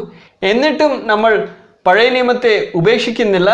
ഈ പുതിയ നിയമത്തിൻ്റെ കാലഘട്ടത്തിലും ദൈവസഭ പഴയ നിയമത്തെ ഉപയോഗിക്കുന്നുണ്ട്, വായിക്കുന്നുണ്ട്, പഠിക്കുന്നുണ്ട്. ആദിമ നൂറ്റാണ്ടിലും പഴയ നിയമത്തിൻ്റെ പുസ്തകങ്ങളാണ് അപ്പോസ്തലന്മാർ പ്രസംഗിച്ചുകൊണ്ടിരുന്നത്. ആദിമ നൂറ്റാണ്ടിൽ തുടക്കത്തിൽ തന്നെ പുതിയ നിയമത്തിൻ്റെ ഗ്രന്ഥങ്ങൾ ലഭ്യമായിരുന്നില്ല. ആ കാലഘട്ടത്തിൽ അപ്പോസ്തലനായ പൗലോസും ബാക്കി അപ്പോസ്തലന്മാരും പുതിയ നിയമ പുസ്തകങ്ങളെ രചിക്കുമ്പോൾ ദൈവസഭയിൽ ദൈവവചനം ഘോഷിക്കപ്പെടുന്നില്ല എന്നല്ല, അവർ പഴയ നിയമത്തിൻ്റെ പുസ്തകങ്ങളാണ് അവർ പ്രസംഗിച്ചുകൊണ്ടിരുന്നത്. എന്നാൽ അവർ പഴയ നിയമത്തിൻ്റെ പുസ്തകങ്ങളെ പ്രസംഗിക്കുമ്പോൾ ഒരിക്കലും അതിനെ ജഡികമായി ശാരീരികമായോ ഭൗതികമായോ അല്ല വ്യാഖ്യാനിച്ചത്, ആത്മീകമായാണ് അവർ വ്യാഖ്യാനിച്ചത്. അതിനെക്കുറിച്ച് നമുക്ക് പുതിയ നിയമത്തിൽ വരുമ്പോൾ പഴയ നിയമത്തിൽ ഉണ്ടായിരുന്ന ആ വചനങ്ങൾ പുതിയ നിയമത്തിൽ എഴുതപ്പെടുമ്പോൾ എല്ലായ്പ്പോഴും ക്രിസ്തുവാണ് കേന്ദ്രീകരിക്കപ്പെടുന്നത് എന്ന് നമുക്ക് ശ്രദ്ധിക്കുവാൻ കഴിയും. ക്രിസ്തുവാണ് കേന്ദ്രീകരിക്കപ്പെടുന്നത്, അതല്ലാതെ വ്യാഖ്യാനം ആത്മീകമായ ഒരു വ്യാഖ്യാനമാണ്. ഒരു ഉദാഹരണത്തിന് വേണ്ടി 1 കൊരിന്ത്യർ 10-ാമത്തെ അധ്യായം 1 മുതൽ 4 വരെ നമുക്ക് വായിക്കാം. സഹോദരന്മാരെ, നമ്മുടെ പിതാക്കന്മാർ എല്ലാവരും മേഘത്തിൻ കീഴിൽ ആയിരുന്നു. എല്ലാവരും സമുദ്രത്തൂടെ കടന്ന് എല്ലാവരും മേഘത്തിലും സമുദ്രത്തിലും സ്നാനമേറ്റ് മോശയോട് ചേർന്നു. ഇവിടെ അപ്പോസ്തലനായ പൗലോസ് കൊരിന്ത്യ സഭയിൽ ഉണ്ടായിരുന്ന വിശ്വാസികൾക്ക് ഈ ലേഖനം എഴുതുമ്പോൾ പഴയ നിയമത്തിൻ്റെ ചില വിഷയങ്ങളെ പറയുകയാണ്. ഇസ്രായേൽ മക്കൾ എങ്ങനെ ചെങ്കടൽ കടന്ന് മരുഭൂമിയിൽ സഞ്ചരിക്കുമ്പോൾ അവിടെ മുന്നിൽ ദൈവം മേഘസ്തംഭവും അഗ്നിസ്തംഭവുമായി അവിടെ മുൻപിൽ നടന്നുപോയി. ഈ കാര്യങ്ങളെ എടുത്ത് ആത്മീകമായ ചില വിഷയങ്ങളെ വെളിപ്പെടുത്തുകയാണ്. പഴയ നിയമ കാലഘട്ടത്തിൽ ഈ കാര്യങ്ങൾ വാസ്തവമായി അക്ഷരികമായി തന്നെ നടന്നതാണ്, ശാരീരികമായ വസ്തുതകളാണ് ഇവയൊക്കെയും. എങ്കിലും പുതിയ നിയമത്തിൽ ഇവയെ വ്യാഖ്യാനിക്കുമ്പോൾ അപ്പോസ്തലനായ പൗലോസ് പഴയ നിയമത്തെ വ്യാഖ്യാനിക്കുമ്പോൾ ഇവിടെ ആത്മീകമായ ഒരു വിധത്തിലാണ് വ്യാഖ്യാനിക്കുന്നത്. ഈ കാര്യത്തെ നമ്മൾ ശ്രദ്ധിച്ച് പഠിക്കണം. നമ്മൾ പഴയ നിയമത്തെ വ്യാഖ്യാനിക്കുമ്പോൾ ശാരീരികമായോ ഭൗതികമായോ അക്ഷരികമായോ അല്ല വ്യാഖ്യാനിക്കേണ്ടത്, മറിച്ച് ആത്മീകമായിട്ടാണ് നമ്മൾ വ്യാഖ്യാനിക്കേണ്ടത്. നമ്മളിൽ ആരും ചെങ്കടൽ അക്ഷരികമായി കടക്കുന്നില്ല. എന്നാൽ പുതിയ നിയമത്തിൽ നമ്മൾ സ്നാനപ്പെടുന്നു, ക്രിസ്തുവിനോട് കൂടെ ചേരുവാൻ സ്നാനപ്പെടുന്നു. ആ വിഷയത്തെ ഇസ്രായേൽ മക്കൾ ചെങ്കടൽ കടന്നു എന്ന വിഷയത്തോട് കൂടെ ബന്ധപ്പെടുത്തുകയാണ്. അതുകൊണ്ട് ഇവിടെ പറയുകയാണ്, എല്ലാവരും മേഘത്തിലും സമുദ്രത്തിലും സ്നാനമേറ്റ് മോശയോട് ചേർന്നു. അതിൻ്റെ ശേഷം നമ്മൾ വായിക്കുന്നത്, എല്ലാവരും ഒരേ ആത്മിക ആഹാരം തിന്ന് എല്ലാവരും ഒരേ ആത്മിക പാനീയം കുടിച്ചു. അവരെ അനുഗമിച്ച ആത്മിക പാറയിൽ നിന്നല്ലോ അവർ കുടിച്ചത്. ആ പാറ ക്രിസ്തു ആയിരുന്നു എന്ന് നമ്മളിവിടെ വായിക്കുന്നു. എന്നാൽ പഴയ നിയമത്തിൽ അവർ വാസ്തവമായി കഴിച്ചത് ശാരീരികമായ ഒരു അക്ഷരികമായ ആഹാരമാണ്. മന്നായെ അവർ കഴിച്ചു. അക്ഷരികമായ ഒരു പാറയിൽ നിന്നാണ് അവർ വെള്ളം കുടിച്ചത്. ആ വെള്ളവും അക്ഷരികമായിരുന്നു. എന്നാൽ പുതിയ നിയമത്തിൽ ഈ വിഷയങ്ങളെ വ്യാഖ്യാനിക്കുമ്പോൾ ഈ വിഷയങ്ങളിൽ നിന്ന്, അക്ഷരികമായ ഈ വിഷയങ്ങളിൽ നിന്ന് ആത്മീക സത്യങ്ങളെ നമ്മൾ ഗ്രഹിക്കുകയാണ്. അതുകൊണ്ട് പുതിയ നിയമത്തിന്റെ കാലഘട്ടത്തിൽ ജീവിക്കുന്ന നമുക്ക് പഴയ നിയമത്തിന്റെ വിഷയങ്ങൾ ആക്ഷരികമായിട്ടല്ല, ഭൗതികമായിട്ടല്ല, ശാരീരികമായിട്ടല്ല, ജഡികമായിട്ടല്ല, ആത്മീകമായിട്ടാണ് ബന്ധമുള്ളത്. അപ്പോൾ നമ്മൾ കാണുന്നത് ആദിമ നൂറ്റാണ്ടിൽ ദൈവസഭയ്ക്ക് പഴയ നിയമത്തിന്റെ പുസ്തകങ്ങൾ മാത്രമാണ് ഉണ്ടായിരുന്നത്. എന്നിട്ടും അവർ പഴയ നിയമത്തെ നാം പറയുന്നത് പോലെ വ്യാഖ്യാനിച്ചില്ല. അബ്രഹാമിനെ ദൈവം ഭൗതികമായും ശാരീരികമായും അനുഗ്രഹിച്ചു. ഇസ്രായേൽ മക്കളെ ദൈവം ശാരീരികമായും ഭൗതികമായും അനുഗ്രഹിച്ചു. അങ്ങനെ തന്നെ നമ്മയും ശാരീരികമായും ഭൗതികമായും അനുഗ്രഹിക്കുമെന്ന് അവർ ചിന്തിച്ചില്ല. എന്തിനെന്ന് ചോദിച്ചാൽ പുതിയ നിയമത്തിന്റെ വെളിപ്പാട് അവർക്ക് വ്യക്തമായി അറിയാമായിരുന്നു. അതുകൊണ്ട് പഴയ നിയമത്തിന്റെ കാര്യങ്ങൾ അവർ വായിച്ചപ്പോൾ പുതിയ നിയമത്തിന്റെ വെളിപ്പാടിന്റെ വെളിച്ചത്തിലാണ് അവർ അവയൊക്കെയും വായിച്ച് മനസ്സിലാക്കിയതും പ്രസംഗിച്ചതും വ്യാഖ്യാനിച്ചതും. അങ്ങനെയാണ് അപ്പോസ്തലന്മാർ ഓരോ ലേഖനത്തിലും എഴുതുന്നതായി നമുക്ക് കാണുവാൻ കഴിയുന്നത്. വിശേഷിച്ച് എബ്രായ ലേഖനം നമ്മൾ വായിക്കുമ്പോൾ അതിൽ 11-ാമത്തെ അധ്യായത്തിൽ പഴയ നിയമ കാലഘട്ടത്തിന്റെ ഭക്തന്മാരെ കുറിച്ച് എഴുതിയിട്ടുണ്ട്. അബ്രഹാമിന്റെ കുറിച്ച്, ഇസ്രായേൽ മക്കളുടെ കുറിച്ച്. എന്നാൽ നമ്മൾ പറയുന്നത് പോലെ അങ്ങനത്തെ ഒരു വ്യാഖ്യാനം ഇവിടെ കാണുവാൻ കഴിയുന്നില്ല. എങ്ങനെ അബ്രഹാമിനെ ശാരീരികമായി അനുഗ്രഹിച്ചുവോ അങ്ങനെ തന്നെ ദൈവം നമ്മയും അനുഗ്രഹിച്ചുവെന്ന് ഒരിടത്തും എബ്രായ ലേഖനത്തിലോ പുതിയ നിയമത്തിൻ്റെ ഒരു ലേഖനത്തിലോ ഒരു പുസ്തകത്തിലോ കാണുവാൻ കഴിയുന്നതല്ല. എന്തിനെന്ന് ചോദിച്ചാൽ പുതിയ നിയമത്തിൻ്റെ വെളിപ്പാട് വ്യത്യസ്തമാണ്. പഴയ നിയമത്തിൻ്റെ പോലെ അല്ല. പുതിയ നിയമത്തിൻ്റെ ഈ കാലഘട്ടത്തിൽ ദൈവം നമ്മോട് ഇടപെടുന്നത് പഴയ നിയമത്തിൻ്റെ കാലഘട്ടത്തിൽ ദൈവം ഇസ്രായേൽ മക്കളോടും അബ്രഹാമിനോടും ഇടപെട്ടതുപോലെ അല്ല, മറിച്ച് വളരെ വ്യത്യസ്തമായ ഒരു രീതിയിലാണ്. അപ്പോൾ പഴയ നിയമം എന്ന് പറയുന്നത് ആത്മീകമായ പാഠങ്ങൾ അടങ്ങിയ ഒരു പുസ്തകമാണ് നമുക്ക് വേണ്ടി. എന്നാൽ ആ പുസ്തകത്തെ നമ്മൾ വായിക്കുമ്പോൾ, പഠിക്കുമ്പോൾ ശരിയായി നമ്മൾ മനസ്സിലാക്കിയില്ലെങ്കിൽ നമ്മൾ വഞ്ചിക്കപ്പെടുവാൻ ഇടയാകും. നമ്മൾ ഇങ്ങനെ ദൈവം നമ്മെ ശാരീരികമായി ഭൗതികമായി അനുഗ്രഹിക്കുമെന്ന് പറയുമ്പോൾ നമ്മെ തന്നെ വഞ്ചിക്കുകയാണ്. ദൈവത്തിന്റെ വചനം അങ്ങനെ പഠിപ്പിക്കുന്നില്ല. അതല്ലാതെ അങ്ങനെ നമ്മൾ പറയുമ്പോൾ പുതിയ നിയമത്തിന്റെ സത്യങ്ങളെ നമ്മൾ ഇല്ലാതാക്കുകയാണ്. അതല്ലാതെ ആദിമ നൂറ്റാണ്ടിൻ്റെ സഭയുടെ ചരിത്രത്തെ നമ്മൾ ഇഗ്നോർ ചെയ്യുകയാണ്, കാണാതിരിക്കുന്നത് പോലെ പറയുകയാണ്. എന്നാൽ അതേസമയം ഇന്ന് ചിലർ ഇങ്ങനെ പറയാറുണ്ട്, പഴയ നിയമത്തിൽ നിന്ന് പ്രസംഗിക്കുന്നത് കൊണ്ടാണ് ഇത്രയൊക്കെ ജഡീകത സഭയിലെ വരുവാൻ ഇടയായത്. അതുകൊണ്ട് നമ്മൾ പഴയ നിയമത്തെ നമുക്ക് പ്രസംഗിക്കാൻ പാടില്ല. വായിച്ചാലും കുറച്ച് വായിച്ചാൽ മതി. നമുക്ക് പുതിയ നിയമം മാത്രം മതി. പുതിയ നിയമം മാത്രം പ്രസംഗിക്കുകയും വായിക്കുകയും ചെയ്താൽ മതി.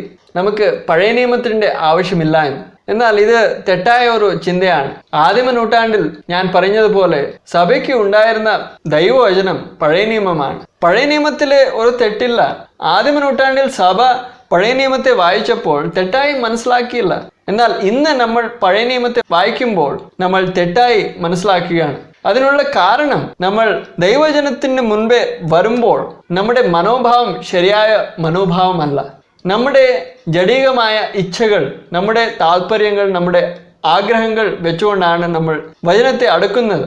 അങ്ങനെ അടുക്കുന്നത് കൊണ്ട് വചനത്തിൽ നമ്മൾ വായിക്കുന്ന അബ്രഹാമിനെ ദൈവം എങ്ങനെ വെള്ളിയും പൊന്ന് കൊടുത്ത് അനുഗ്രഹിച്ചു, ഇസ്രായേൽ മക്കൾക്ക് ഇങ്ങനെ ശാരീരികമായ ഭൗതികമായ സമൃദ്ധി നൽകി, അങ്ങനെ എനിക്കും കിട്ടുമെന്ന് നമ്മൾ മോഹിച്ചു പോകും. എന്നാൽ അതിനു മുമ്പ് പുതിയ നിയമത്തിന്റെ വെളിപ്പാട് എന്താണ്? പുതിയ നിയമത്തിന്റെ ക്രിസ്തീയ മാർഗം എന്താണ്?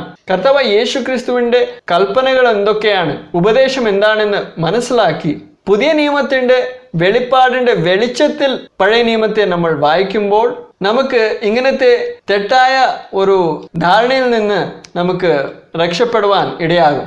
അപ്പോൾ നമ്മൾ ചെയ്ത തെറ്റ് പഴയ നിയമത്തെ നമ്മൾ ആത്മീകമായി വ്യാഖ്യാനിക്കുന്നതിന് പകരം നമ്മൾ ശാരീരികമായി ജഡികമായി നമ്മൾ വ്യാഖ്യാനിച്ചതുകൊണ്ടാണ് നമ്മൾ അങ്ങനത്തെ ഒരു തെറ്റിദ്ധാരണയിലേക്ക് പോയത്. അതല്ലാതെ അങ്ങനെ ചെയ്തതുകൊണ്ട് പുതിയ നിയമത്തിൻ്റെ വെളിപ്പാടിനെ നമ്മൾ താത്സാരമാക്കി. അതുകൊണ്ട് ദൈവം തീർച്ചയായിട്ടും നമുക്ക് പ്രതിഫലം നൽകുവാൻ പോകുന്നത് ഈ ലോകത്തിലല്ല. ഈ ലോകത്തിൽ സുഖവും ധനവും നല്ല ആരോഗ്യവും കൊടുത്തല്ല കർത്താവ് നമ്മുടെ വിശ്വസ്തതയ്ക്ക് പ്രതിഫലം നൽകുവാൻ പോകുന്നത്. കർത്താവ് മധ്യാകാശത്തിൽ നമ്മെ ചേർക്കുവാൻ മേഘങ്ങളിൽ ഇറങ്ങി വരുമ്പോൾ നാം അവന്റെ മുൻപിൽ നിൽക്കുമ്പോഴാണ് നമ്മൾ നമ്മുടെ പ്രതിഫലം പ്രാപിക്കുവാൻ പോകുന്നത്. അതിനെക്കുറിച്ച് നമുക്ക് വായിക്കാം. 2 കൊരിന്ത്യർ 5-ാമത്തെ അധ്യായം 9-ഉം 10-ഉം നമുക്ക് വായിക്കാം.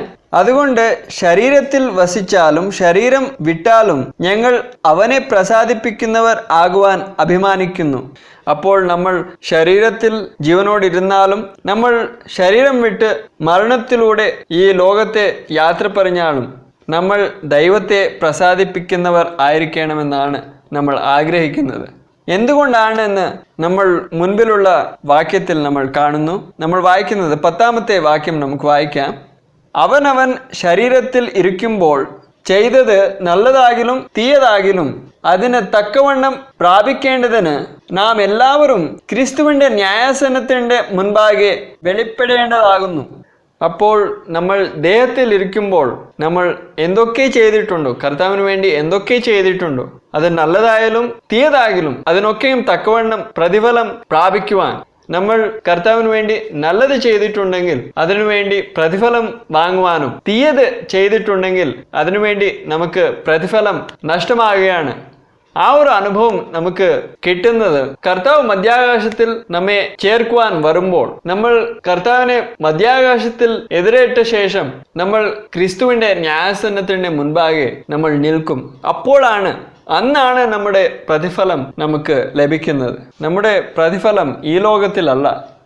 അപ്പോൾ ക്രിസ്തുവിൻ്റെ ന്യായാസനത്തിൻ്റെ മുൻപിൽ നിൽക്കുമ്പോഴാണ് നമ്മൾ നമ്മുടെ പ്രതിഫലം പ്രാപിക്കുവാൻ പോകുന്നത്. അതല്ലാതെ വെളിപ്പാട് 22-ാമത്തെ അധ്യായം അതിൽ 12-ാമത്തെ വാക്യം നമുക്ക് വായിക്കാം. ഇവിടെ നമ്മുടെ കർത്താവായ യേശു ക്രിസ്തു പറയുകയാണ്, ഇതാ ഞാൻ വേഗം വരുന്നു, ഓരോരുത്തനും അവനവന്റെ പ്രവൃത്തിക്ക് തക്കവണ്ണം കൊടുപ്പാൻ പ്രതിഫലം എൻ്റെ പക്കലുണ്ട്. അപ്പോൾ ഇവിടെ നമ്മൾ കാണുന്നത് ദൈവവചനത്തിൽ നമ്മുടെ പ്രതിഫലവും കർത്താവിൻ്റെ വരവും ബന്ധപ്പെടുത്തി എഴുതിയിരിക്കുകയാണ്. കർത്താവ് വരുമ്പോഴാണ് നമ്മൾ നമ്മുടെ പ്രതിഫലം നമ്മൾ പ്രാപിക്കുന്നത്. കർത്താവ് പറയുന്നത്, ഞാൻ ഇതാ വേഗം വരുന്നു, ഓരോരുത്തനും അവനവന്റെ പ്രവൃത്തിക്ക് തക്കവണ്ണം കൊടുപ്പാൻ പ്രതിഫലം എൻ്റെ പക്കലുണ്ട്. അതുകൊണ്ട് കർത്താവ് വരുമ്പോഴാണ് നമുക്ക് നമ്മുടെ പ്രതിഫലം ലഭിക്കുവാൻ പോകുന്നത്. അതല്ലാതെ നമ്മുടെ പ്രതിഫലം ഈ ലോകത്തിലല്ല പരലോകത്തിലാണ് എന്ന് ദൈവവചനം പറയുന്നു. മത്തായി എഴുതിയ സുവിശേഷം 5-ാമത്തെ അധ്യായം 11-ഉം 12-ഉം നമുക്ക് വായിക്കാം. എന്റെ നിമിത്തം നിങ്ങളെ പഴിക്കുകയും ഉപദ്രവിക്കുകയും നിങ്ങളെ കൊണ്ട് എല്ലാ തിന്മയും കളവായി പറയുകയും ചെയ്യുമ്പോൾ നിങ്ങൾ ഭാഗ്യവാന്മാർ. സ്വർഗത്തിൽ നിങ്ങളുടെ പ്രതിഫലം വലുതാകൊണ്ട് സന്തോഷിച്ചുല്ലസിപ്പിൻ. ഇവിടെ കർത്താവ് പറയുന്നത് നമ്മുടെ പ്രതിഫലം സ്വർഗത്തിലാണ്. സ്വർഗത്തിൽ നിങ്ങളുടെ പ്രതിഫലം വലുതാകൊണ്ട് സന്തോഷിച്ചുല്ലസിപ്പിൻ. അപ്പോൾ നമ്മുടെ പ്രതിഫലം ഈ ലോകത്തിലല്ല. അതിനുശേഷം നമ്മൾ വായിക്കുന്നത്, നിങ്ങൾക്ക് മുൻപേ ഉണ്ടായിരുന്ന പ്രവാചകന്മാരെയും അവർ അങ്ങനെ തന്നെ ഉപദ്രവിച്ചുവല്ലോ. അപ്പോൾ നമ്മുടെ പ്രതിഫലം എന്ന് പറയുന്നത് ഈ ലോകത്തിലുള്ള വിഷയങ്ങളല്ല, കാര്യങ്ങളല്ല. സ്വർഗത്തിൽ നമുക്ക് വേണ്ടി നമ്മുടെ പ്രതിഫലം സൂക്ഷിച്ചു വെച്ചിരിക്കുകയാണ്. അതിനെ നമ്മൾ നമ്മുടെ കർത്താവ് യേശു ക്രിസ്തുവിൻ്റെ വരവിൻ്റെ ആ ദിവസത്തിൽ നമ്മൾ പ്രാപിക്കും. ക്രിസ്തുവിൻ്റെ ന്യായാസനത്തിൻ്റെ മുൻപാകെ നിൽക്കുമ്പോഴാണ് നമ്മൾ പ്രാപിക്കുന്നത്. അതുകൊണ്ട് കർത്താവ് നമുക്ക് പ്രതിഫലം നൽകുവാൻ പോകുന്നത് ഈ ലോകത്തിലല്ല. ഈ ലോകത്തിൽ സുഖവും മാനവും ധനവും നൽകിയല്ല ദൈവം നമ്മെ അനുഗ്രഹിക്കാൻ പോകുന്നത്. നമ്മുടെ പ്രതിഫലം സ്വർഗത്തിലാണ്. എന്നാൽ പ്രതിഫലം നോക്കിയല്ല നമ്മൾ കർത്താവിനെ പിൻപറ്റേണ്ടത്, കർത്താവിനെ അനുസരിക്കേണ്ടത്, കർത്താവിനെ പിൻപറ്റേണ്ടത്. പ്രതിഫലം വാങ്ങുവാൻ വേണ്ടി മോഹം വെച്ചുകൊണ്ടല്ല, കർത്താവിനെ സ്നേഹിക്കുന്നത് കൊണ്ടാണ് നമ്മൾ തൻ്റെ കൽപ്പനകളെ അനുസരിക്കേണ്ടത്. അതിനെക്കുറിച്ച് കർത്താവായ യേശു ക്രിസ്തു പറയുകയാണ്. യോഹന്നാൻ എഴുതിയ സുവിശേഷം 14-ാമത്തെ അധ്യായം അതിൽ 15-ാമത്തെ വാക്യം നമുക്ക് വായിക്കാം. ഇവിടെ കർത്താവ് പറയുന്നത്, നിങ്ങൾ എന്നെ സ്നേഹിക്കുന്നു എങ്കിൽ എൻ്റെ കൽപ്പനകളെ കാത്തുകൊള്ളും. ഇവിടെ കർത്താവ് പറയുകയാണ്, നമ്മൾ കർത്താവിനെ സ്നേഹിക്കുന്നുവെങ്കിൽ തീർച്ചയായിട്ടും തൻ്റെ കൽപ്പനകളെ നമ്മൾ കാത്തുകൊള്ളും, അനുസരിക്കും. പ്രതിഫലത്തിന് വേണ്ടിയല്ല, ആ സ്നേഹത്താൽ നിർബന്ധിതരായി നമ്മൾ തൻ്റെ കൽപ്പനകളെ കൈക്കൊള്ളും, കാത്തുകൊള്ളും, നമ്മൾ അനുസരിക്കും. എന്തിനെന്ന് ചോദിച്ചാൽ, നമ്മൾ കർത്താവിനെ സ്നേഹിക്കുന്നത് കൊണ്ട് നമ്മൾ കർത്താവിനെ പ്രസാദിപ്പിക്കുവാൻ നമ്മൾ ആഗ്രഹിക്കും. സ്വാഭാവികമായി നമ്മൾ സ്നേഹിക്കുന്നവരെ പ്രസാദിപ്പിക്കുവാൻ നമ്മൾ ആഗ്രഹിക്കും. അപ്പോൾ കർത്താവിനെ സ്നേഹിക്കുന്നത് കൊണ്ടാണ് നമ്മൾ കർത്താവിനെ അനുസരിക്കേണ്ടത്. നമ്മൾ ക്രൂശിന്മേൽ കർത്താവിൻ്റെ സ്നേഹത്തെ കണ്ടു. കർത്താവ് നമ്മെ എത്രമാത്രം സ്നേഹിക്കുന്നു. ആ സ്നേഹം കണ്ടതുകൊണ്ട് നാം അവനെ സ്നേഹിക്കുവാൻ തുടങ്ങി. ആ സ്നേഹം കൊണ്ട് നിർബന്ധിതരായി നമ്മൾ കർത്താവിനെ പിൻപറ്റുന്നു. കർത്താവിനെ പ്രസാദിപ്പിക്കുവാൻ നമ്മൾ തൻ്റെ കൽപ്പനകളെ അനുസരിക്കുന്നു. അതിനെക്കുറിച്ച് ഒരു വാക്യം വായിക്കാം. 2 കൊരിന്ത്യർ 5-ാമത്തെ അധ്യായം 14-15 നമുക്ക് വായിക്കാം. ക്രിസ്തുവിൻ്റെ സ്നേഹം ഞങ്ങളെ നിർബന്ധിക്കുന്നു. എല്ലാവർക്കും വേണ്ടി ഒരുവൻ മരിച്ചിരിക്കെ എല്ലാവരും മരിച്ചു എന്നും ജീവിക്കുന്നവർ ഇനി തങ്ങൾക്കായിട്ടല്ല തങ്ങൾക്ക് വേണ്ടി മരിച്ച് ഉയർത്തവനായിട്ട് തന്നെ ജീവിക്കേണ്ടതിന് അവൻ എല്ലാവർക്കും വേണ്ടി മരിച്ചു എന്നും ഞങ്ങൾ നിർണയിച്ചിരിക്കുന്നു. അപ്പോൾ നമ്മൾ ജീവിക്കേണ്ടത് നമുക്ക് വേണ്ടിയല്ല, നമുക്ക് വേണ്ടി തന്നെ അല്ല ജീവിക്കേണ്ടത്, നമ്മുടെ സുഖത്തിന് വേണ്ടിയല്ല, നമ്മൾ കർത്താവിന് വേണ്ടിയാണ് നമ്മൾ ജീവിക്കേണ്ടത്. അങ്ങനെ ജീവിക്കുമ്പോൾ തീർച്ചയായിട്ടും കർത്താവ് നമുക്ക് പ്രതിഫലം നമ്മൾ ക്രിസ്തുവിൻ്റെ ന്യായാസനത്തിൻ്റെ മുൻപാകെ നിൽക്കുമ്പോൾ തീർച്ചയായിട്ടും നൽകും. എന്നാൽ ആ പ്രതിഫലം കണ്ടുകൊണ്ടല്ല നമ്മൾ കർത്താവിനെ പിൻപറ്റുന്നതും കർത്താവിന് വേണ്ടി പ്രവർത്തിക്കുന്നതും. ഇവിടെ നമ്മൾ വായിക്കുന്നത് ക്രിസ്തുവിൻ്റെ സ്നേഹം ഞങ്ങളെ നിർബന്ധിക്കുന്നു. അതുകൊണ്ടാണ് നമ്മൾ ഇങ്ങനെ കർത്താവിന് വേണ്ടി എരിവോട് കൂടെ വിശ്വസ്തരായി നമ്മൾ പ്രവർത്തിക്കുന്നതും സേവിക്കുന്നതും. പ്രതിഫലം നമുക്ക് കർത്താവ് നൽകുമെങ്കിലും ആ പ്രതിഫലം വാങ്ങുവാനല്ല നമ്മൾ ഓടുന്നതും അധ്വാനിക്കുന്നതും. കർത്താവ് നമ്മെ എത്രമാത്രം സ്നേഹിച്ചു എന്ന് നമ്മൾ കാണുമ്പോൾ ആ സ്നേഹം നമ്മെ നിർബന്ധിക്കുകയാണ്. അതുകൊണ്ട് പൗലോസ് പറയുകയാണ്, ക്രിസ്തുവിൻ്റെ സ്നേഹം നമ്മെ നിർബന്ധിക്കുന്നു. അപ്പോൾ നമ്മൾ നമുക്ക് വേണ്ടി ജീവിക്കേണ്ടിവരല്ല, കർത്താവിന് വേണ്ടിയാണ് നമുക്ക് ജീവിക്കേണ്ടത്. എന്നാൽ പ്രതിഫലം വാങ്ങാൻ വേണ്ടിയല്ല, കർത്താവിനെ പ്രസാദിപ്പിക്കുവാൻ. കർത്താവ് നമ്മെ എത്രമാത്രം സ്നേഹിച്ചു എന്ന് ക്രൂശിന്മേൽ നമ്മൾ കണ്ടു. ദൈവവചനം പറയുന്നത് 1 യോഹന്നാനിൽ പറയുന്നു, ദൈവം നമ്മെ സ്നേഹിച്ചത് കൊണ്ടാണ് നാം അവനെ സ്നേഹിക്കുവാൻ തുടങ്ങിയത്. അങ്ങനെ സ്നേഹത്താൽ നിർബന്ധിതരായി നമ്മൾ ദൈവത്തെ അനുസരിക്കാം, കർത്താവിനെ പിൻപറ്റാം, വിശ്വസ്തരായി എരിവുള്ളവരായി കർത്താവിനെ പിൻപറ്റാം. അതിനുവേണ്ടി കർത്താവ് നമ്മിൽ ഏവരെയും ബലപ്പെടുത്തുമാറാകട്ടെ. ഒരിക്കൽ കൂടി കാണും വരെ കർത്താവ് നിങ്ങളിൽ ഏവരോടും കൂടെ ഇരുന്ന് നടത്തുമാറാകട്ടെ. കർത്താവ് നിങ്ങളെ അനുഗ്രഹിക്കുമാറാകട്ടെ.